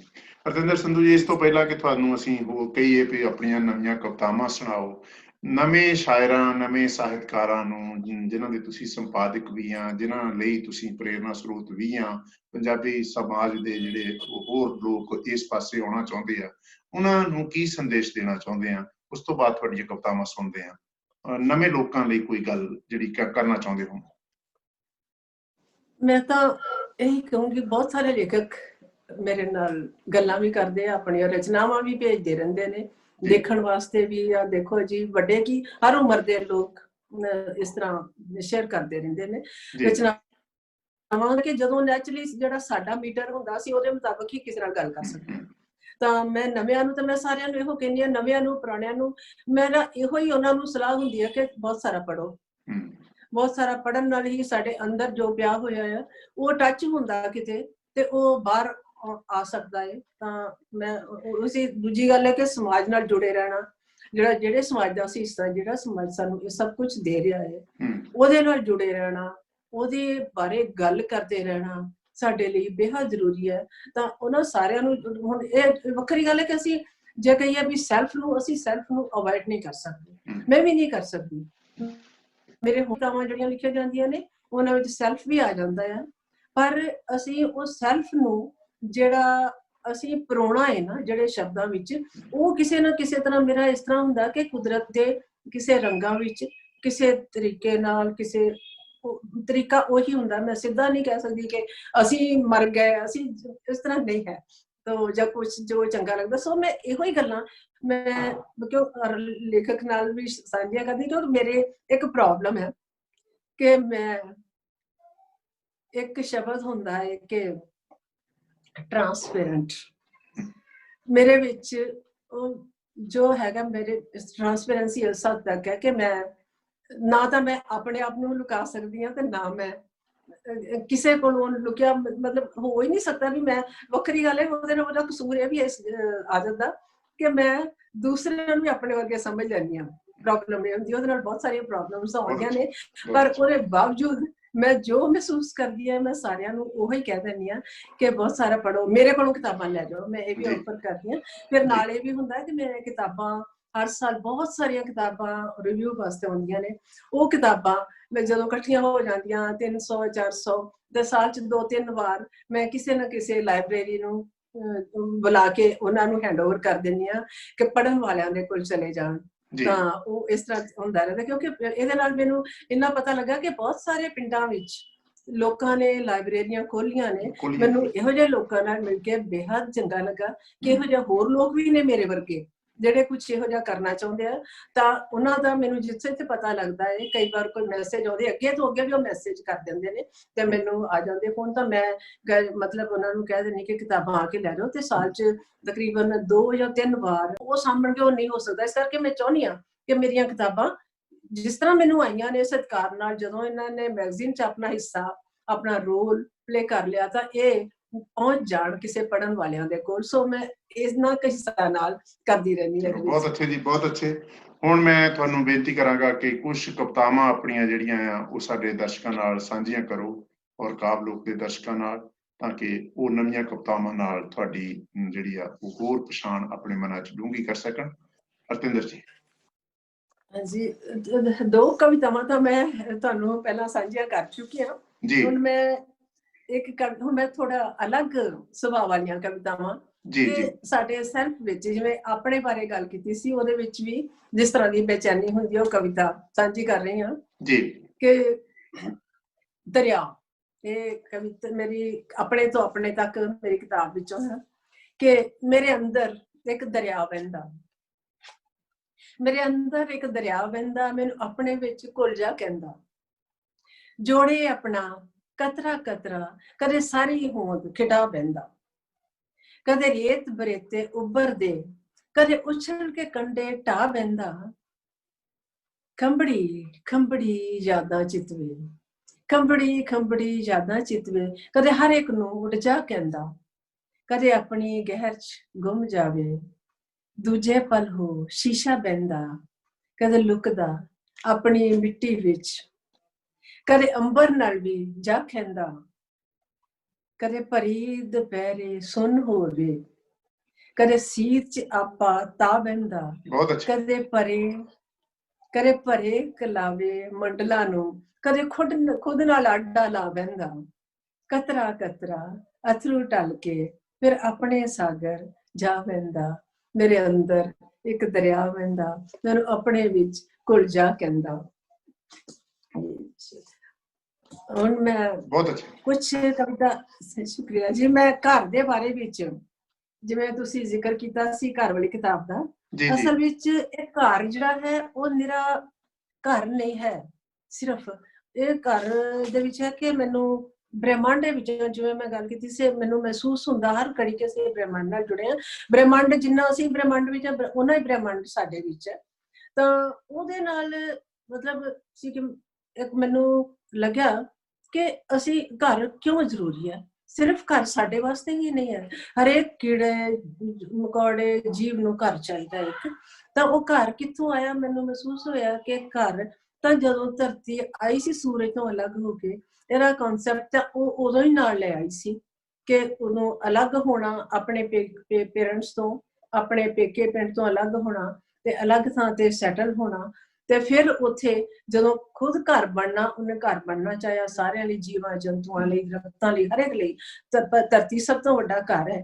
ਤਾਂ ਉਹ ਘਰ ਜਿਹੜਾ ਹੈ ਉਹ ਬੇਸ਼ੱਕ ਸਾਡੇ ਇਨਸਾਨਾਂ ਦੇ ਘਰ ਬਣਾਉਣੇ ਸ਼ੁਰੂ ਕਰਨ ਤੋਂ ਪਹਿਲਾਂ ਵੀ ਘਰ ਧਰਤੀ ਤੇ ਬਣ ਰਹੇ ਸਨ। ਜਦੋਂ ਪੰਛੀ, ਕੀੜੇ ਮਕੌੜੇ ਸਾਰੇ ਘਰ ਬਣਾ ਰਹੇ ਸੀ। ਸੋ ਇਹ ਘਰ ਜਿਹੜਾ ਹੈ ਇਹ ਉਹਦੇ ਵਿੱਚ ਹੈ। ਤੇ ਫਿਰ ਸਾਡੇ ਜਦੋਂ ਇਨਸਾਨਾਂ ਦੇ ਵਿੱਚ, ਕਿਉਂਕਿ ਸਾਡੀ ਚੇਤਨਾ ਹੈ, ਅਸੀਂ ਗੱਲ ਕਰ ਸਕਦੇ ਹਾਂ, ਦੂਸਰੇ ਜੀਵ ਇਹਦੇ ਬਾਰੇ ਇਸ ਤਰੀਕੇ ਨਾਲ ਸਾਂਝਾ ਨਹੀਂ ਕਰ ਸਕਦੇ ਆਪਣੇ ਅਹਿਸਾਸਾਂ ਨੂੰ ਜਿਵੇਂ ਅਸੀਂ ਕਰ ਸਕਦੇ ਹਾਂ। ਤਾਂ ਜਿਵੇਂ ਹੁਣ ਇੱਕ ਮੈਂ ਗੱਲ ਕੀਤੀ ਸੀ ਕਿ ਅਸੀਂ ਜਦੋਂ ਸਾਡੀ ਜਨਰੇਸ਼ਨ ਦੇ ਵਿੱਚ ਬਹੁਤ ਸਾਰੇ ਨਿਖੇੜ ਆਏ, ਪਰਿਵਾਰ ਅਲੱਗ ਹੋ ਗਏ, ਤਾਂ ਅਸੀਂ ਲੋਕ ਜਿਹੜੇ ਹੈ, ਅਸੀਂ ਜਿਵੇਂ ਘਰ ਨਾਲ ਜੁੜੇ ਸਾਂ, ਜਿਵੇਂ ਪਰਿਵਾਰ ਨਾਲ ਜੁੜੇ ਸਾਂ, ਸਾਡੀ ਪੀੜ੍ਹੀ ਕਿਵੇਂ ਮਹਿਸੂਸ ਕਰਦੀ ਹੈ। ਤੇ ਉਹਦੇ ਵਿੱਚ ਕਵਿਤਾ ਦੀ ਲੜੀ ਵਿੱਚੋਂ ਇੱਕ ਕਵਿਤਾ ਹੈ ਜੀ, ਤੇ ਕਦੇ ਕਦਾਈ ਜਾਣਾ ਪੈਂਦਾ ਦੂਜੇ ਸ਼ਹਿਰ ਵਸਦੇ ਆਪਣੇ ਬੱਚਿਆਂ ਦੇ ਘਰ। ਜਿਵੇਂ ਅੱਜ ਕੱਲ੍ਹ ਸਾਡੇ ਹੋ ਰਿਹਾ ਹੈ ਕਿ ਸਭ ਦੇ ਦੋ ਬੱਚੇ ਨੇ, ਸਭ ਦੇ ਬੱਚੇ ਦੂਸਰੀ ਜਗ੍ਹਾ ਤੇ ਨੇ ਕਾਰੋਬਾਰ ਦੇ ਸਿਲਸਿਲੇ ਵਿੱਚ। ਤਾਂ ਕਦੇ ਕਦਾਈ ਜਾਣਾ ਪੈਂਦਾ ਇਸ ਝੁੰਗਲ ਮਾਟੇ ਦੇ ਅੰਦਰ ਕਿਤੇ, ਬੜੀ ਸ਼ਿੱਦਤ ਨਾਲ ਯਾਦ ਆਉਣ ਲੱਗਦਾ ਮੈਨੂੰ ਆਪਣਾ ਘਰ। ਬਹੁਤ ਅੱਛਾ, ਸ਼ੁਕਰੀਆ। ਇੱਕ ਬੇਚੈਨ ਫਿਕਰ ਅਜੀਬ ਜਿਹੀ ਖੋਹ ਲੈ ਕੇ ਉੱਭਰਦਾ। ਇੱਕ ਬੇਚੈਨ ਫਿਕਰ ਅਜੀਬ ਜਿਹੀ ਖੋਹ ਲੈ ਕੇ ਉੱਭਰਦਾ, ਛਾ ਜਾਂਦਾ ਚਾਵਾਂ ਤੇ ਕਾਲੀ ਪੈ ਜਾਵਾਂ ਘਰ ਦੀ ਵਾਪਸੀ ਵਾਸਤੇ। ਬਹੁਤ ਅੱਛਾ, ਬਹੁਤ ਅੱਛਾ, ਸ਼ੁਕਰੀਆ। ਪਰ ਘਰ ਦਾ ਇੱਕ ਜਿੰਦਾ ਜਾਗਦਾ ਅਹਿਸਾਸ ਹੈ, ਆਪਣੀ ਧੁੰਦ ਨਾਲ ਭਿੱਜਾ, ਆਪਣੇ ਹੀ ਧੂਏ ਵਿੱਚ ਘਿਰਿਆ, ਫਰੀਜ਼ ਹੋਇਆ ਸੰਸਾਰ ਹੈ ਇੱਕ। ਸ਼ੋਰ ਦੀ ਇੱਕ ਵਲਗਣ ਹੈ ਬਿਲਕੁਲ ਨਿੱਜੀ, ਜਿੱਥੇ ਘਰ ਤੇ ਮੈਂ ਤੇ ਘਰ ਇੱਕ ਦੂਜੇ ਨੂੰ ਜੋੜਦੇ ਤੋੜਦੇ, ਖਿਲਾਰਦੇ ਸਮੇਟਦੇ, ਰੁੱਸਦੇ ਮੰਨਦੇ, ਟੋਹਦੇ ਤੇ ਤਸਦੀਕ ਕਰਦੇ, ਆਪਣੇ ਹੁਮਸ ਤੇ ਖਿਲਾਫ ਨਜ਼ਰਾਂ ਦੀ ਗਰਦ ਝਾੜਦੇ, ਇੱਕ ਦੂਜੇ ਨੂੰ ਪੜ੍ਹ ਲੈਂਦੇ ਹਨ। ਬਹੁਤ ਅੱਛਾ, ਬਹੁਤ ਹੀ ਵਧੀਆ। ਜ਼ਖਮਾਂ ਨੂੰ ਛੇੜਦੇ, ਉਚੇੜਦੇ, ਪੂੰਝ ਕੇ ਢੱਕ ਦਿੰਦੇ ਹਾਂ। ਇੱਕ ਦੂਜੇ ਦੀ ਯੱਖ ਪਿਘਲਾਉਂਦੇ, ਇੱਕ ਦੂਜੇ ਨੂੰ ਨਿੱਘ ਦਿੰਦੇ, ਕਦੇ ਆਪਣੇ ਨਿੱਘ ਨੂੰ ਸੀਤ ਵੀ ਕਰ ਲੈਂਦੇ ਹਾਂ। ਇੱਕ ਦੂਜੇ ਦੇ ਭੂਗੋਲ ਦੇ ਇਤਿਹਾਸ ਕਣਾਂ ਵਿੱਚ ਵਿਚਰਦਿਆਂ, ਸਾਂਝੀਆਂ ਸਿਸਕੀਆਂ ਨੂੰ ਸਾਹਾਂ ਵਿੱਚ ਭਰਦਿਆਂ, ਆਪਣੇਪਨ ਦਾ ਇੱਕ ਸਾਂਝਾ ਮਿਕਨਾਤੀਸੀ ਕੇਂਦਰ ਸਿਰਜ ਲੈਂਦੇ ਹਾਂ, ਜਿਸ ਦੀਆਂ ਚੁੰਬਕੀ ਤਰੰਗਾਂ ਲਗਾਤਾਰ ਖਿੱਚਦੀਆਂ ਹੀ ਰਹਿੰਦੀਆਂ ਹਨ।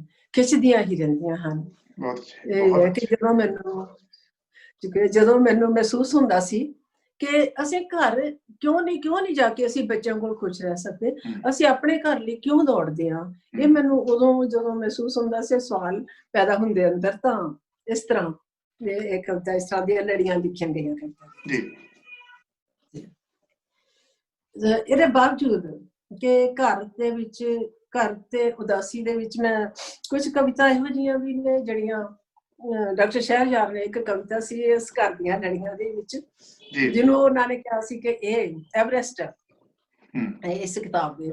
ਜੀ ਕਿ ਅਸੀਂ ਜਦੋਂ ਇਕੱਲ ਹੁੰਦੀ ਹੈ ਕੋਈ ਨਾ ਕੋਈ ਆਸਰੇ ਲੱਭਦੇ ਹਾਂ, ਤਾਂ ਉਹਨਾਂ ਆਸਰਿਆਂ ਦੇ ਵਿੱਚੋਂ ਕਦੀ ਕਿਰਾਏਦਾਰ, ਕਦੀ ਕੋਈ ਸਰਵੈਂਟ ਜਾਂ ਕੋਈ ਇਸ ਤਰ੍ਹਾਂ, ਉਸ ਤਰ੍ਹਾਂ ਦੀ ਇੱਕ ਕਵਿਤਾ ਸੀ ਕਿ ਸਰਵੈਂਟ ਸੀ ਸਾਡੇ ਇੱਕ ਬਹੁਤ ਪਰੇਸ਼ਾਨ ਕਰਦੀ ਸੀ ਕਿ ਤੁਰ ਗਈ ਹੈ ਵਾਪਸ, ਫਿਰ ਉਹਨੂੰ ਵਾਪਸ ਭੇਜ ਦਿੱਤਾ ਸੀ। ਤੁਰ ਗਈ ਹੈ ਵਾਪਸ, ਮਦਦ ਲਈ ਲਿਆਂਦੀ ਸਿੰਬੋਂ ਪਿੰਡ ਆਪਣੇ, ਲੈ ਕੇ ਨਾਲ ਆਖਰ ਕਈ ਸਾਲਾਂ ਦਾ ਮਚਾਇਆ ਤੂਫਾਨ ਤੇ ਕੋਹਰਾਮ। ਆਉਂਦੀ ਰਹਿੰਦੀ ਸਦਾ ਇੱਕ ਹੁਮਕ ਜਿਹੀ ਲਾਪਰਵਾਹੀ ਨਾਲ ਧੋਤੇ ਉਸਦੇ ਕੱਪੜਿਆਂ ਵਿੱਚੋਂ, ਤੇ ਭੁੱਖ ਸੀ ਕੋਈ ਅੰਦਰ ਕਿਤੇ ਉਸਦੇ ਕਿ ਬਚਦਾ ਨਾ ਕੁਝ ਪਰਿਵਾਰ ਦੇ ਖਾਣ ਤੋਂ ਪਹਿਲਾਂ ਹੀ ਕਈ ਵਾਰ, ਨਾ ਬਚਦੀ ਅਲਮਾਰੀ ਸੰਦੂਕ ਜਾਂ ਪਰਸ ਕੋਈ ਉਸਦੀ ਖੋਜੀ ਨਜ਼ਰ ਚੋਂ, ਡਰਦੀ ਨਾ ਹਾਰਦੀ ਨਾ ਹੁੰਦੀ ਝੂਠੀ, ਬੋਲਦੀ ਤੜਾ ਤੜ ਚੋਰੀ ਪਕੜੀ ਜਾਣ ਤੇ ਵੀ, ਪਲ ਪਲ ਖਾਂਦੀ ਸੌਆਂ ਤੇ ਜਿੱਤਦੀ ਵੀ ਉਹੀ ਹਰਾ ਕੇ ਹਰ ਸੌਣ। ਸਿੱਖਿਆ ਸੀ ਉਸਨੇ ਜ਼ਿੰਦਗੀ ਤੋਂ ਖਬਰੇ ਸਬਕ ਇਹੀ ਬਸ, ਖੋ ਖਿੰਜ ਮਾਣ ਲੈਣਾ ਜੋ ਵੀ ਹੈ ਹੁਣੇ ਇਸੇ ਹੀ ਪਲ, ਮੁੱਕ ਗਈ ਹੈ ਹੁਣ ਘਰ ਦੀ ਲਾਚਾਰੀ ਬਣੀ, ਉਸਦੀ ਪੈਦਾ ਕੀਤੀ ਬੇਚੈਨੀ ਤੇ ਬੇਆਰਾਮੀ।